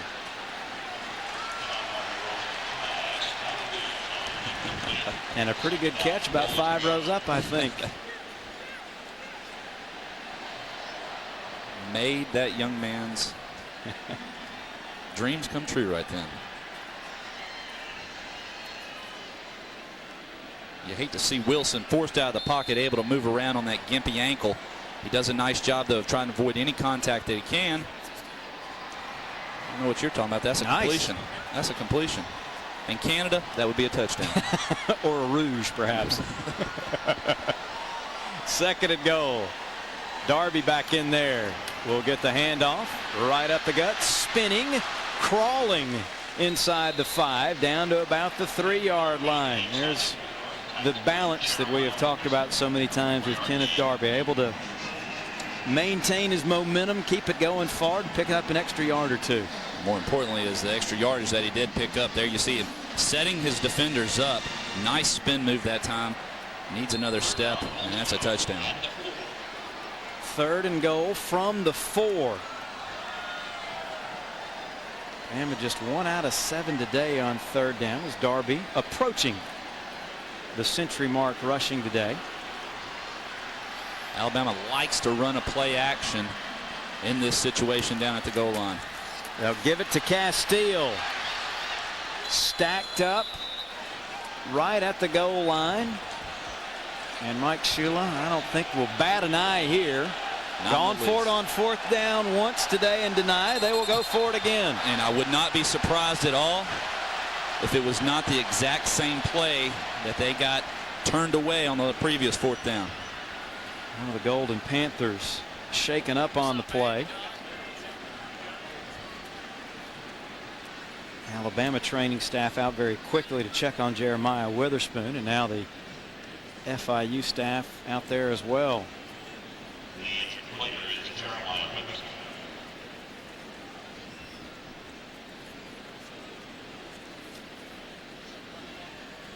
Tied on its first possession of the game, marched it. Had 1st and goal just inside the 10. 3rd and goal from the 1, 4th and goal from the 1. They were turned away both times. But it looks like Mike Shula going to keep the offense out on the field. And good to see Witherspoon now sitting up.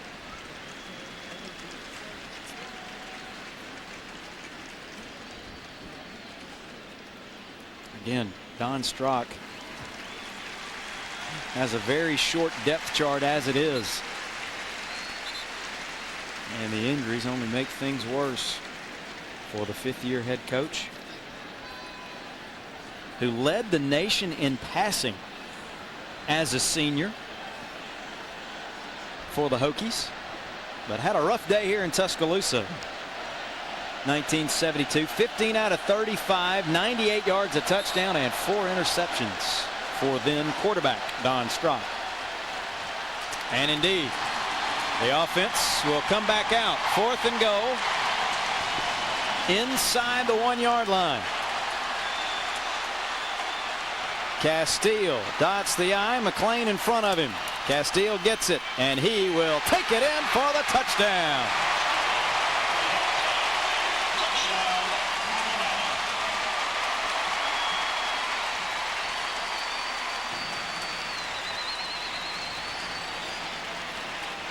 Little brother sets up the drive. Big brother finishes the drive. Looks like the same play to me that Alabama was kept out of the end zone on that first drive, going right back to it. Coach Shula challenging that offensive line along with all the blockers. Scored this touchdown. You want to go for it on 4th down, prove that you can make it. And that's exactly what this Alabama team just did. Extra point by Christensen makes it a 24-3 Alabama lead just past the midpoint of the 3rd quarter.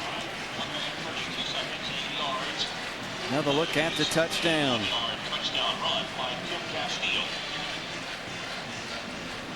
Found a little crease and finds pay dirt.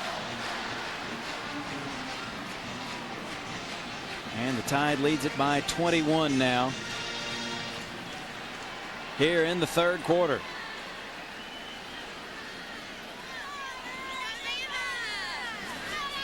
Obviously, game a long way from being over with, but now's the time you would like to see some fresh faces in there, some fresh legs. Not necessarily for the rest of the game, but at least for a play here, play there, spot play. Give them a little experience, allow your starters to rest. Perfect opportunity. Perhaps the #1 guy you'd like to see get some rest now is John Parker Wilson with that very tender ankle. Tim Castile, another rushing touchdown. That is his 5th of the year. He has 5 of Alabama's 8 rushing touchdowns this season.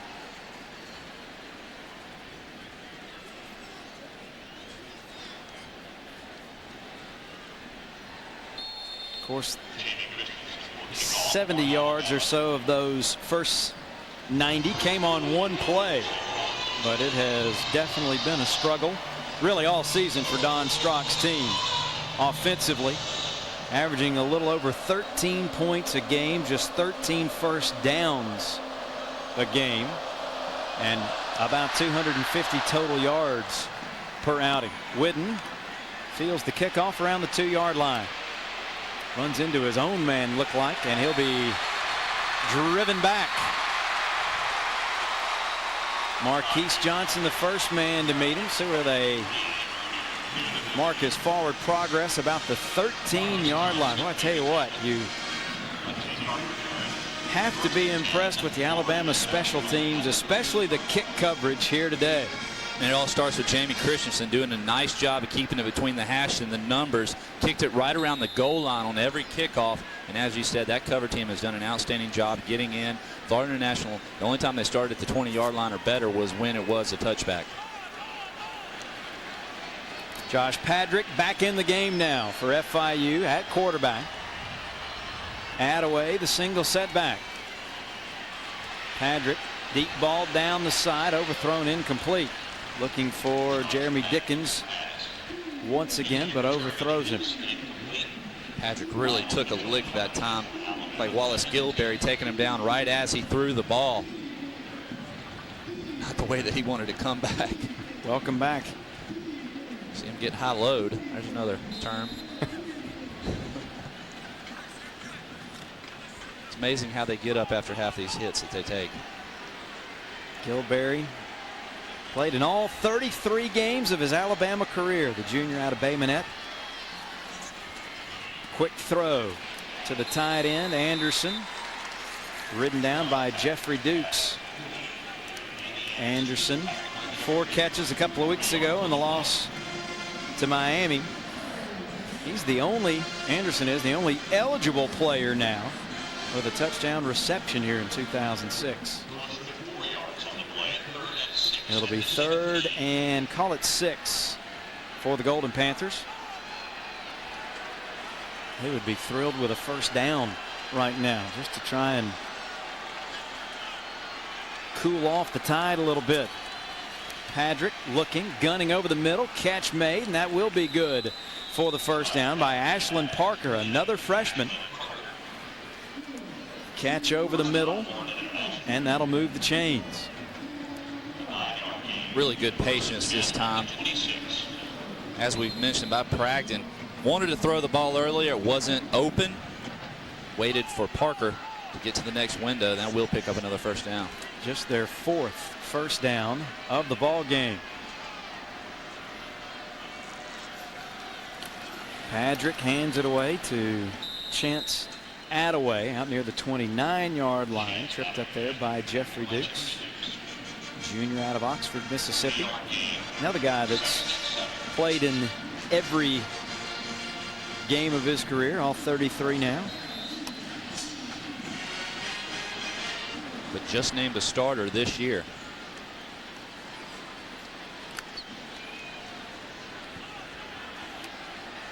Second down and about 7 for the Golden Panthers. 5.5 minutes. Clock ticking here in the 3rd quarter. Deep drop for Padrick. Throws short. Complete to Dickens down the sideline. Pushed out at the 41. Ramsey Robinson shoves him out. Dickens is going to do a nice job. He's going to press to the inside. Ramsey Robinson thinks it's going to be a slant route. Then all of a sudden he's going to stop, pivot back to the outside. And as you said, Bragdon doing a great job just getting it to him, picking up another Florida International first down. You try to be aggressive on the defensive side, and sometimes by being aggressive, you open yourself up to another play. Back to the ground game. Dante Owens in trouble. He'll go down for a loss. Prince Hall led the charge that time and drops him for a loss of about 3 on the play.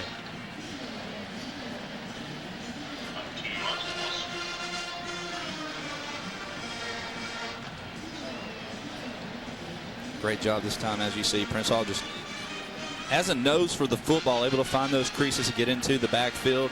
Doing a nice job of bringing them down. Prince Hall, redshirt freshman. Dante Owens, a true freshman for FIU. Stays in the game, has the lone setback. Tries to bounce it outside. Cuts it back up. Picks up about 3 before Chris Harris, one of the game captains for Alabama here today, wraps him up. Senior from Tuscaloosa, named one of the game captains this week.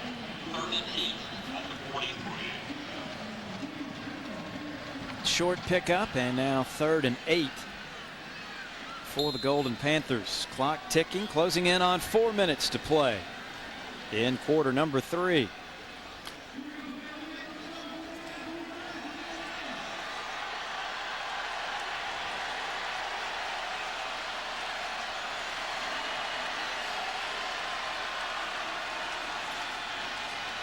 Confusion. Patrick keeping, trying to turn the corner. He is ridden down, I think, just shy of the first down by Simeon Castile. I said confusion. That may have been a design play, but it had the looks of something going wrong, and Patrick trying to make the most of it. Someone wasn't right is what it was. Patrick doing a nice job, though. Getting close to the marker, as you said, probably going to be about a half a yard, a yard short. But if Florida International wants to be in this game at all, it's one they're going to have to go for. In the NFL, it'd be a first down because that would have been a 15-yard penalty on Simeon Castile for the horse collar, but not in college. And it is 4th and very short.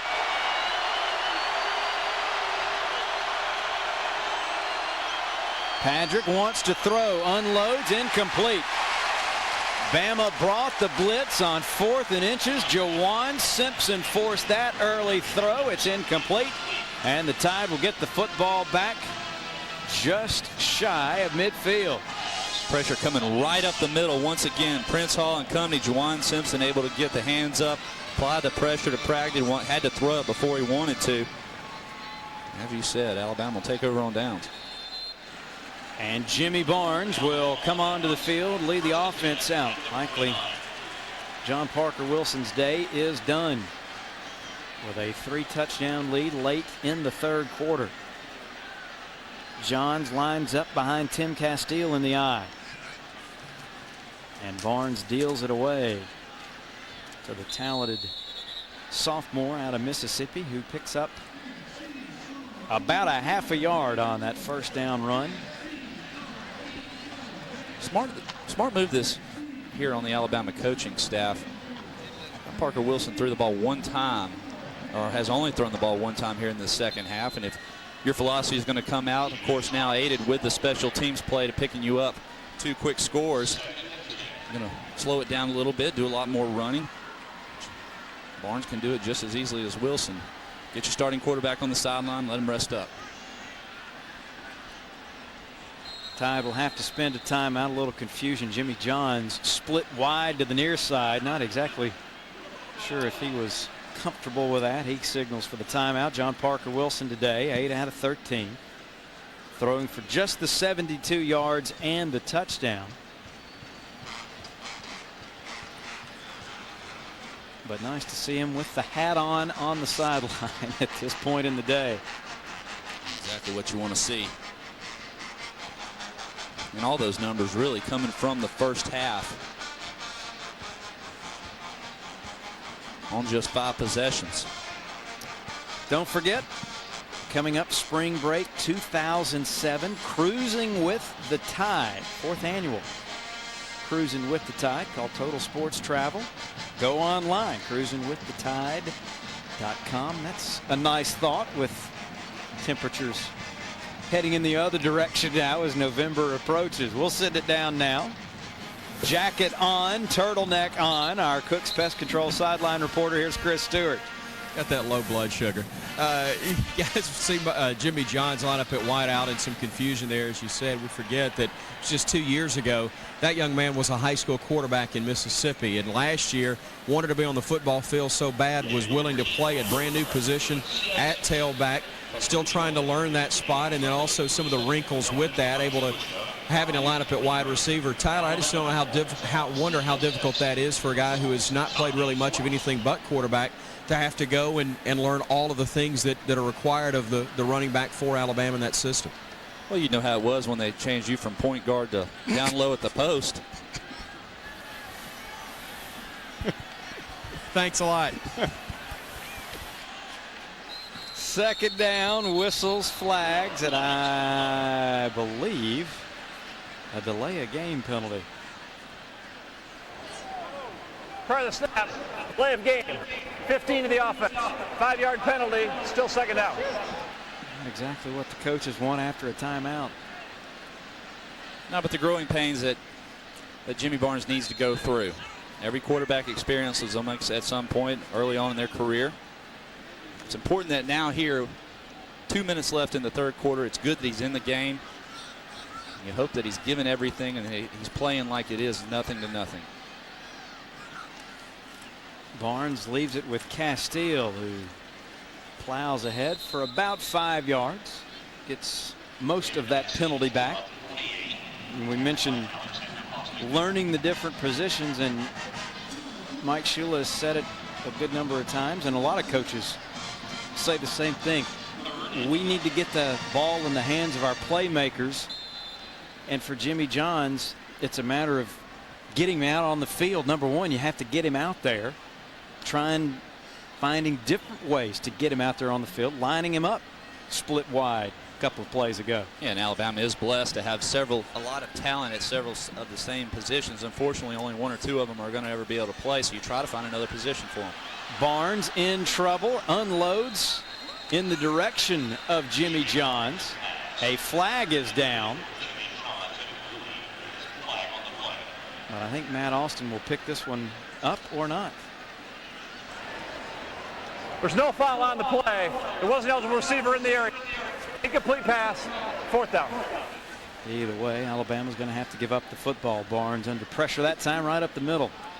Really nowhere to go as you see him. He's more of a pocket passer. He's going to stay inside. That's where he does more damage. When pressure comes right up the middle, not a whole lot of places to move or throw the football to, but he does a nice, smart heads-up play. Throws it short into the ground and saves Alabama about 8 or 9 yards.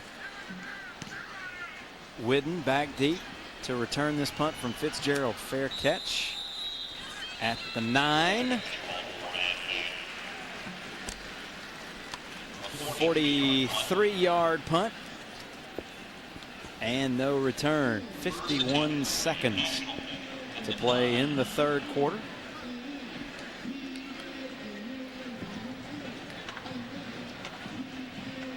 Talking about getting your athletes out there on the field. One good thing about an athlete, someone, especially a quarterback in high school, because normally in high school your best athlete does play quarterback.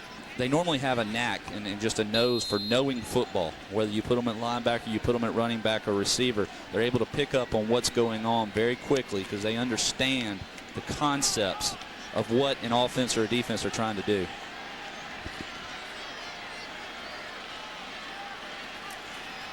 Patrick leaves it with Attaway. Over the left side for about a yard. Chris Harris there to wrap him up, and it seems to be the same song at about the 10th or 11th verse for the Florida International offense. They are packed up very, very deep in their own territory. That's where they have lived most of this game. Don't know if they've had an opportunity, and this is a lot of credit to Fitzpatrick, of returning a punt to this point. The third quarter will come to an end with Alabama posting 2 touchdowns and taking a 24-3 lead into the final 15 minutes.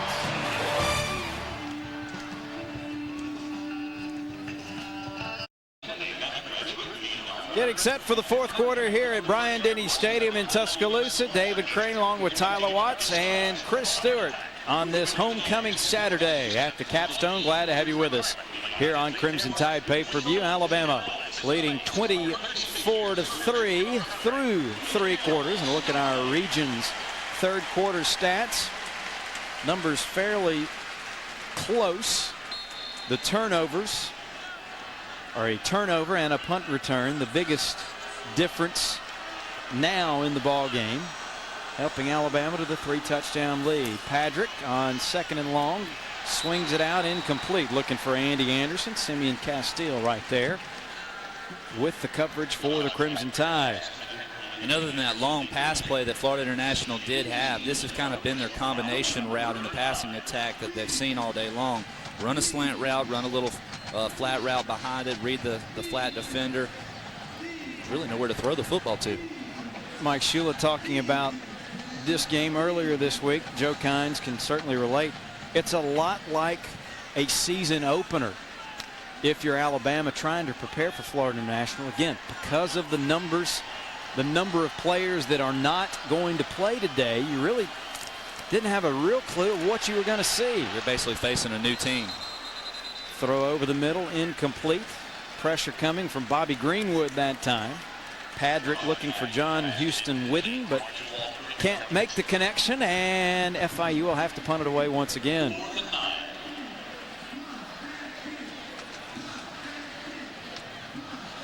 Tide.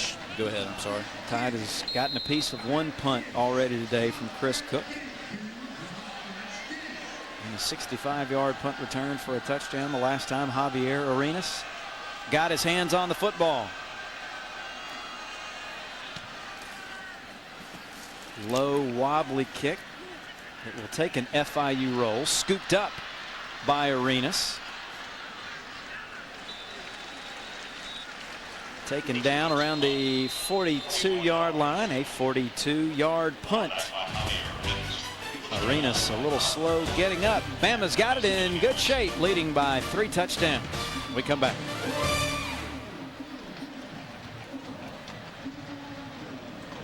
First and 10, Alabama at the Florida International 43.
Richmond is an upscale gun environment for the entire family.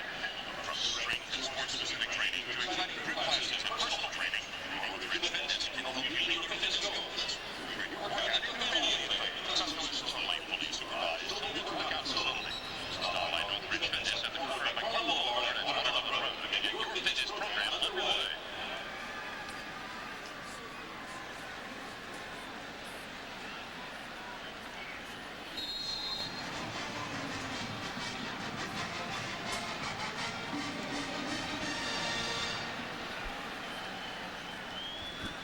Tide takes over at the FIU 43-yard line. Barnes under center. Hands it off to Jimmy Johns, and he is ridden down from behind for a loss of a couple. Antoine Barnes able to diagnose that play and track him down from behind for a loss. Florida International has had good success with this all day long, bringing the outside linebackers up on the line of scrimmage, pinching down hard. Alabama can counter that with a play action, some sort of bootleg, trying to take advantage of that sharp down the line angle that these linebackers are taking.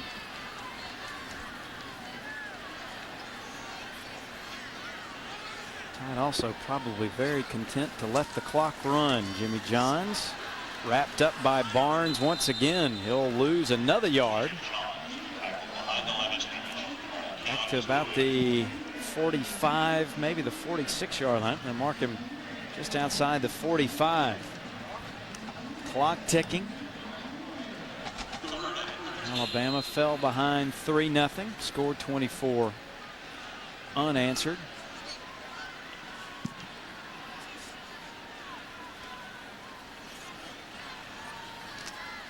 Mike Shula would probably say, let the clock run. Get me out of here. Keep everybody healthy. We'll see you next Saturday.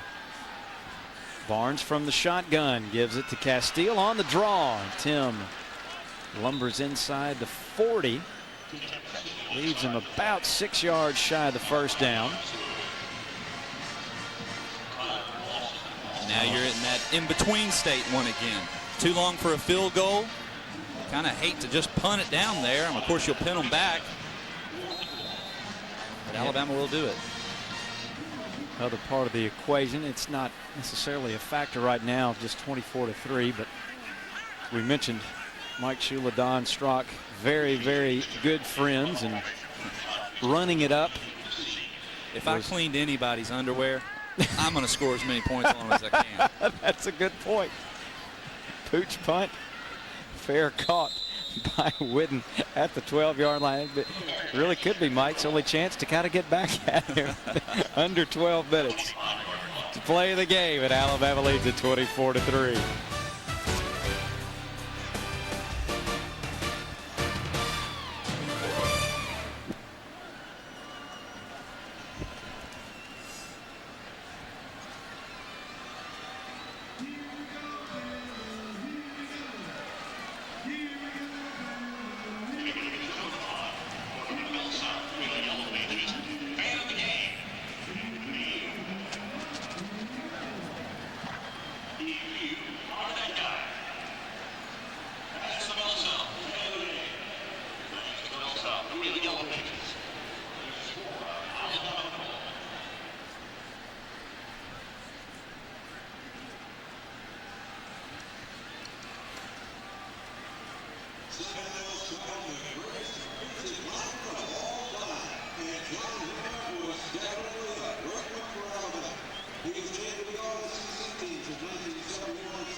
business.com or call 866-770-2988.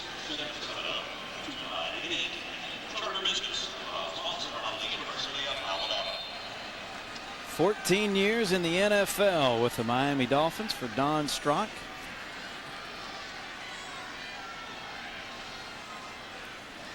I think he got the bulk of those yards in that famous game with the San Diego Chargers in the playoffs. Throw and catch out across the 20-yard line, and that should be enough for the first down. Moses Hinton on the receiving end that time. That'll move the chains for FIU. Eric Anders in on the stop that time for Alabama. And now you are starting to see a lot of new, fresh faces Not to say that the starter is going to completely come out of the game. Let's just get a good rotation in there, some new fresh legs, keep the pressure on this Florida International team.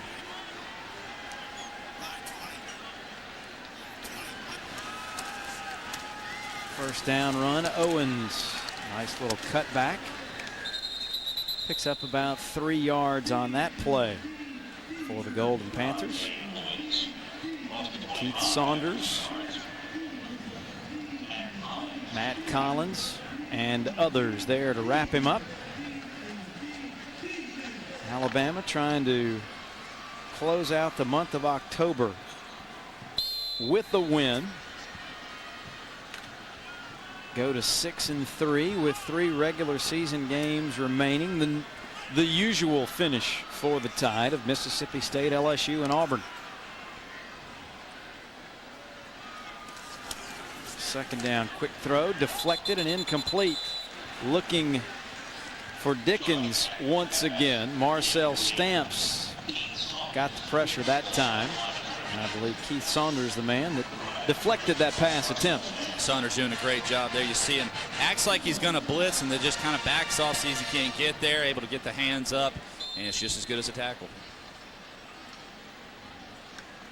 Alabama's used that blitz package a lot where they'll bring the backers and drop the defensive ends. Trying to catch Patrick, trying to dump it off real quick. 3rd and about 8 for the Golden Panthers. 3-step drop. High, intercepted, taken away by Ramsey Robinson, on his way for a touchdown.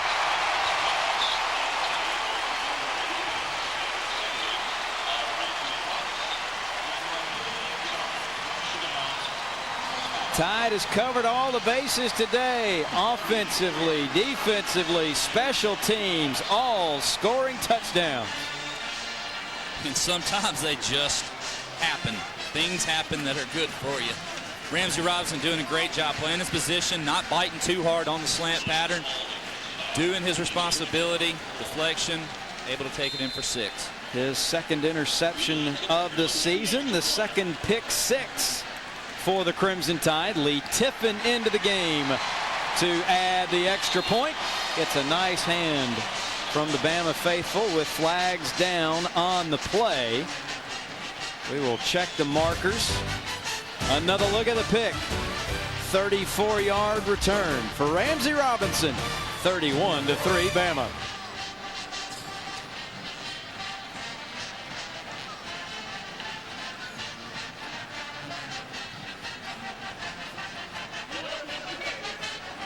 Penalties decline. Point is good.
Penalty was against Florida International. 12 men on the field. Bama adds the extra point. 31-3. Lee Tiffin with the PAT will also kick it off for Alabama.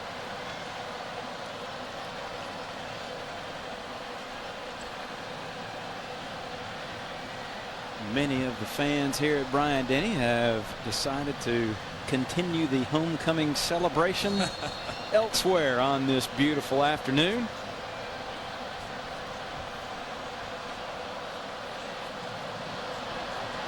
Owens and Whidden, the twin deep men. High short kick by Tiffin. Owens from the 10.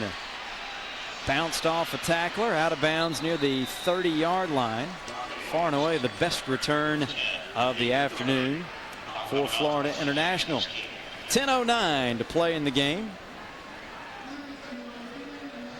And Alabama comfortably ahead 31-3, and nice to see a comfortable lead. Nice to see all three phases producing points here this afternoon. Started off a little slower, and I think a lot of us would have liked, but it's not always how you start, it's what you do in the middle and towards the end, and Alabama has definitely turned it up. Paul McCall checks in there, quarterback, swings it out on the near side, complete to Moses Hinton. That will pick up maybe a half a yard, for he is ridden down by Chris Rogers. McCall, 6 foot, 201 pound redshirt freshman. He has seen action in all now 8 games this year. That's just his second completion. His other completion came in the season opener against Middle Tennessee State.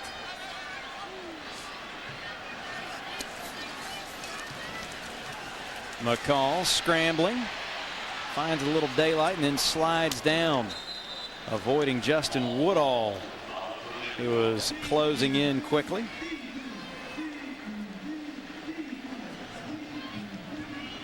Woodall, another of the youngsters. Good to see him out there with 9 minutes to play in the game.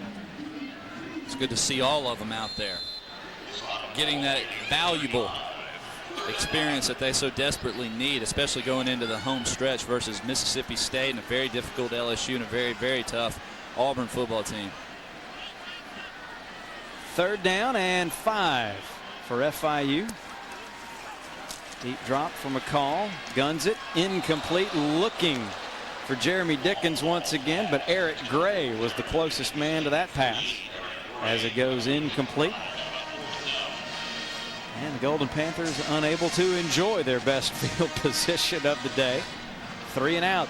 Ball thrown a little bit behind. You kind of wonder if there was some miscommunication that time between McCall and Dickens, but Alabama's going to take over once again. Matt Cadell checks into the game to return this punt. Not sure if that was blocked or not. Ali Sharif applied some pressure, and it looked like Cook was maybe going to try one of those rugby style kicks where he ran away, but he also rolled right into the direction of Ali Sharif. They are still trying to figure out the spot of the ball as it sailed into the Alabama sideline, and they will mark it down around the 45-yard line. It's going to be a 10-yard punt. Sharif was close by, but he didn't get a hand on it. Just a bad kick. And Jeremy Clark quickly put his helmet on because I think he might have got hit in the head with it off. There's no safe place down on the field. Jimmy Barnes still in there, quarterback for the Tide. And Sharif checks into the Alabama backfield. Barnes will throw. Complete to Matt Cadell. Nice throw and catch from the redshirt freshman to the junior. That's the first catch for Matt Cadell in the last 4 ball games. And a huge confidence builder for Barnes. Alabama could very well depend on him later in the season. It's very important that they get his confidence up, get his feet wet out here, throw him in the fire, so to speak, whatever you want to call it. Get him some throws and you know, make the game mean something to him. Confidence booster for Matt Cadell as well. He has struggled the last really month for the Tide, but nice to see him make a grab. Clock ticking, 1st down, 32-yard line. Barnes to throw again, steps up, he will run it and pick up about 3 yards.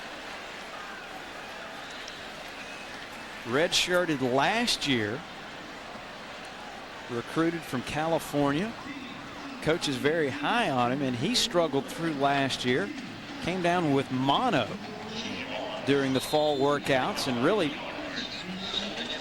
probably didn't get nearly as much out of a redshirt season as a lot of guys do because of the illness.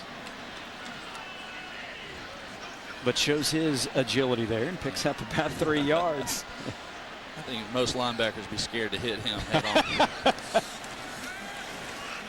Quick throw and incomplete. Looking for Nikita Stover that time, but a little too hot to handle for the sophomore as that one whistles incomplete. But you still like to see your quarterback taking care of his body. Alabama really and truly only down to 2 quarterbacks. You don't want to have to bring one out of red shirt, and especially since after the departure of our backup earlier in the season. Wilson unhealthy. Barnes needs to make sure he takes care of himself out there. Clock stop with 6:42 to go. Barnes from the shotgun on 3rd and 7. Ali Sharif alongside. Rifles that one behind DJ Hall and incomplete.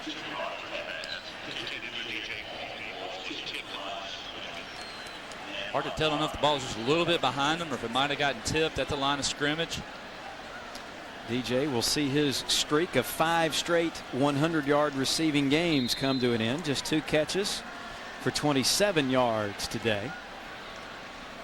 In that no man's land once again, Alabama will go for it now on 4th and 7.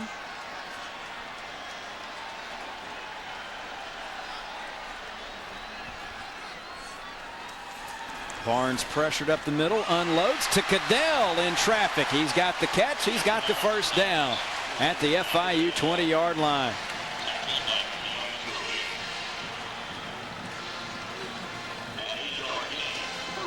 Nice awareness this time by both Barnes and Cadell. Little pressure up the middle. Barnes does a nice job of stepping up in the pocket. Cadell knows where the first down markers are, stretches forward to pick it up. Wind the clock. Approaching the 6-minute mark here in the 4th quarter. Baron Huber in the game at fullback for the Tide in front of Ali Sharif. Barnes will throw again into the end zone. It is dropped by Stover. Would have been 6. Good looking throw though by Jimmy Barnes. Nikita unable to haul it in though. Shown a lot of confidence in his last 2 or 3 passes. A lot different than that first one. Really just a nice defensive play that time. That's number 25 Zach Davis for Florida International, able to get a hand in there, but a nicely placed ball. Good route by Stover. But you like to see the confidence that all these kids out here are showing right now. 2nd down and 10 from the 20. Cadell, the motion man. They give the Sharif right up the middle. Ali nudges it far to around the 14-yard line, leaving him 4 yards shy of the first down. Sharif, redshirt freshman out of Stevenson, Alabama. Appeared in 3 games before this one for the Tide. 3 carries, 31 yards. High water mark against Louisiana Monroe.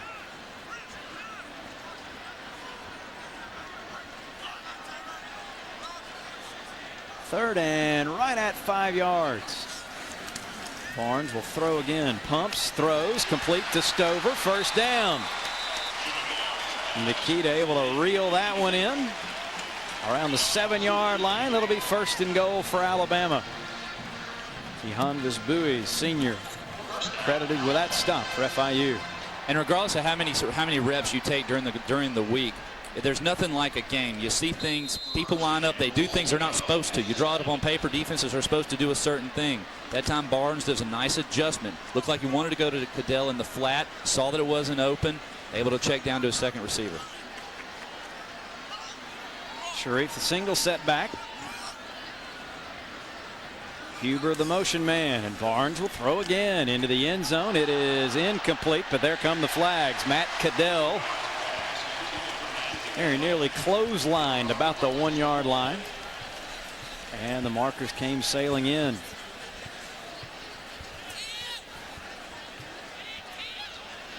I think somebody got the word to Coach Shula that Are they rooming together? you suggested a little payback for the laundry. Word travels quick, doesn't it? Pass interference on the defense, number 25. Ball will be placed at the 2 yard line. First down. It's certainly Don Strock has been a part of games like these all the time, or a good number of times. You try to get some of your young guys. There you see the interference. Zach Davis. I don't believe there's anybody down there on the field that's taking this as we're running up the score on anyone.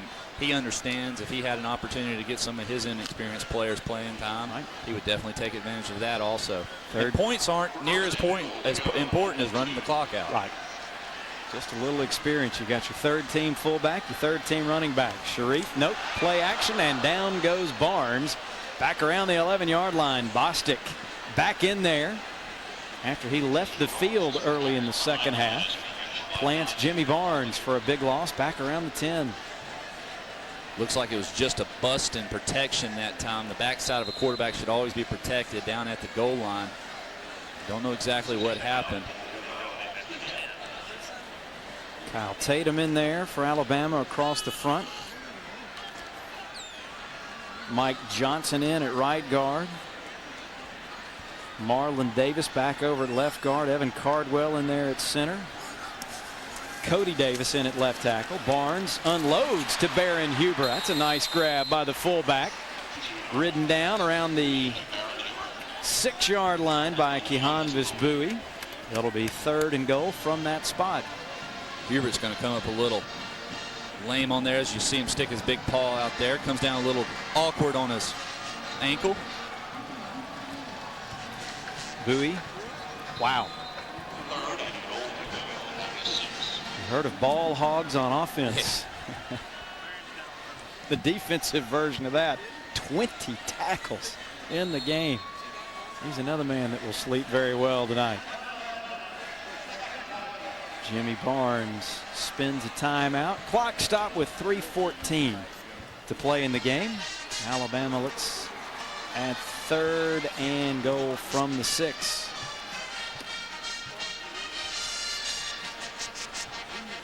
(31-3). Alabama in control. Our Napa play of the game. 65-yard punt return for a touchdown by Javier Arenas. People probably get tired of hearing he's going to break one. He's going to break one. He's done it before in practice, but again, he showed some patience. Fans have shown patience in waiting for it, and they finally retreated to that nifty return by Arenas here today. Well, and just as important as it is to practice it in practice, it's also important to get in game time and get those experiences. That's just something that's been built up after a week at Tennessee versus Ole Miss versus all the games they played to this point. Seeing the different coverages that people have thrown at you, learning how to set your blocks up, learning where the holes are going to be, and it finally paid off for them.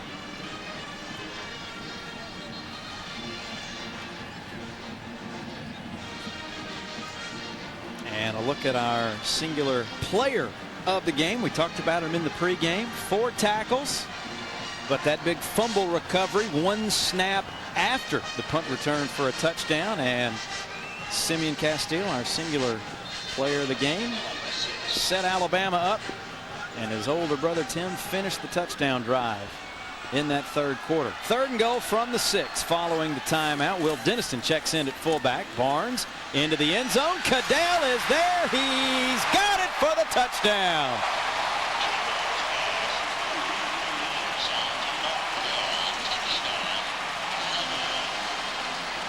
Pretty throw and catch.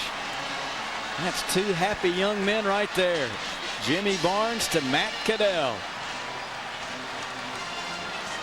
And an acrobatic catch by Cadell. Well, they've worked so well this entire drive together. Cadell must have had 4 receptions on that drive alone.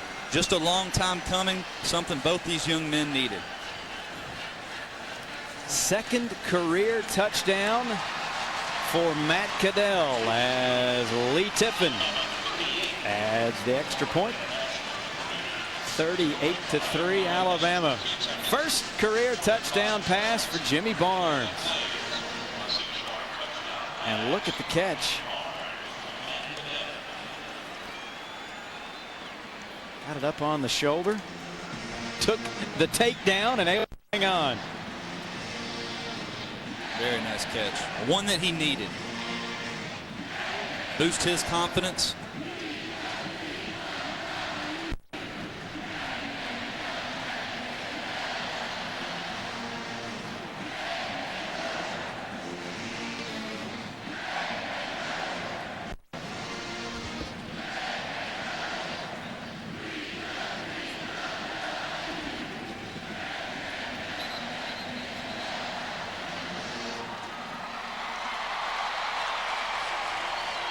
Tied a little over 3 minutes away from picking up its 6th win of the season. FIU will fall to 0-8 on the year, but they will have a chance down the stretch to pick up a win. They've got Louisiana Monroe, Louisiana Lafayette, the next 2 ball games after an open date, which may be the best news of all for them. They go to Florida Atlantic and finish the season at home against Troy. High short kickoff. Owens takes it at the 11-yard line.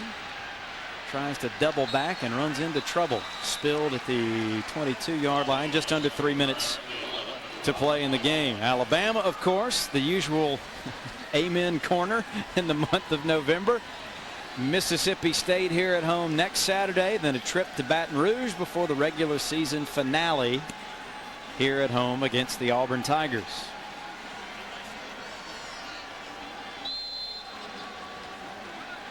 McCall stays in there at quarterback. Clock ticking.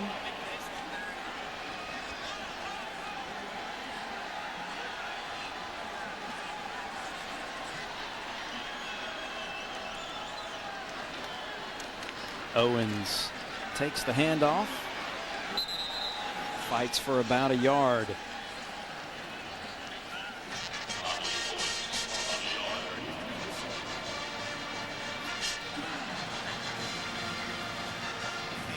Forrest Rayford, who had the block punt in the first half, in on that tackle for Alabama. He has seen a little more playing time as of late. Special teams and on defense. Well, so many people get their start on special teams. They really make a name for themselves with the work ethic, with their performance, and just a foot in the door is all any of these players are looking for and wanting. Owens once again takes a pop from Sam Bernthal that time, the true freshman out of Decatur. Another guy that's gotten his start here at Alabama on special teams.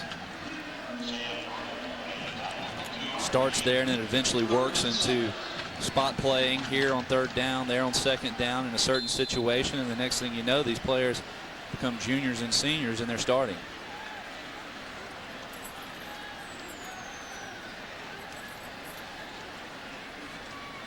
Ticking down to 1 minute to play in the game, and once again Florida International in no real hurry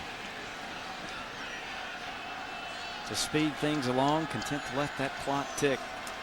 One more time. Owens, the ball carrier, picks up a couple.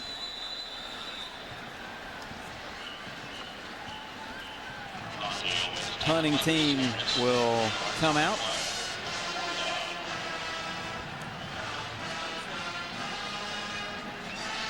And nice to see smiles on the sideline for the Crimson Tide. LaRon McClain enjoying his final homecoming ball game here at Bryant-Denny Stadium. Got Alabama's first touchdown of the day. 10-yard reception from John Parker Wilson.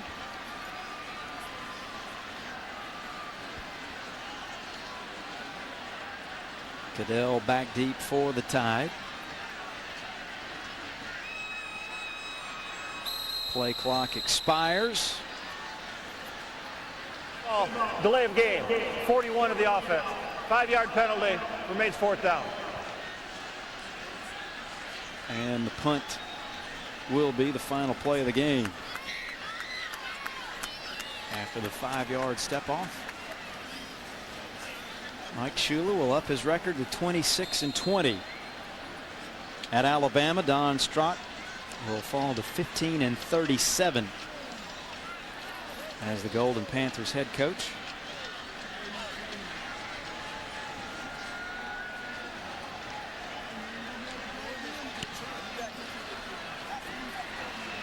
Cadell watches that one sail out of bounds as the final seconds tick away. And the Crimson Tide will celebrate a homecoming win over Florida International. 38-3 the final, as Mike Shula and Don Strock will meet at midfield. FIU falls to 0-8 on the season, while the Crimson Tide improves to 6-3.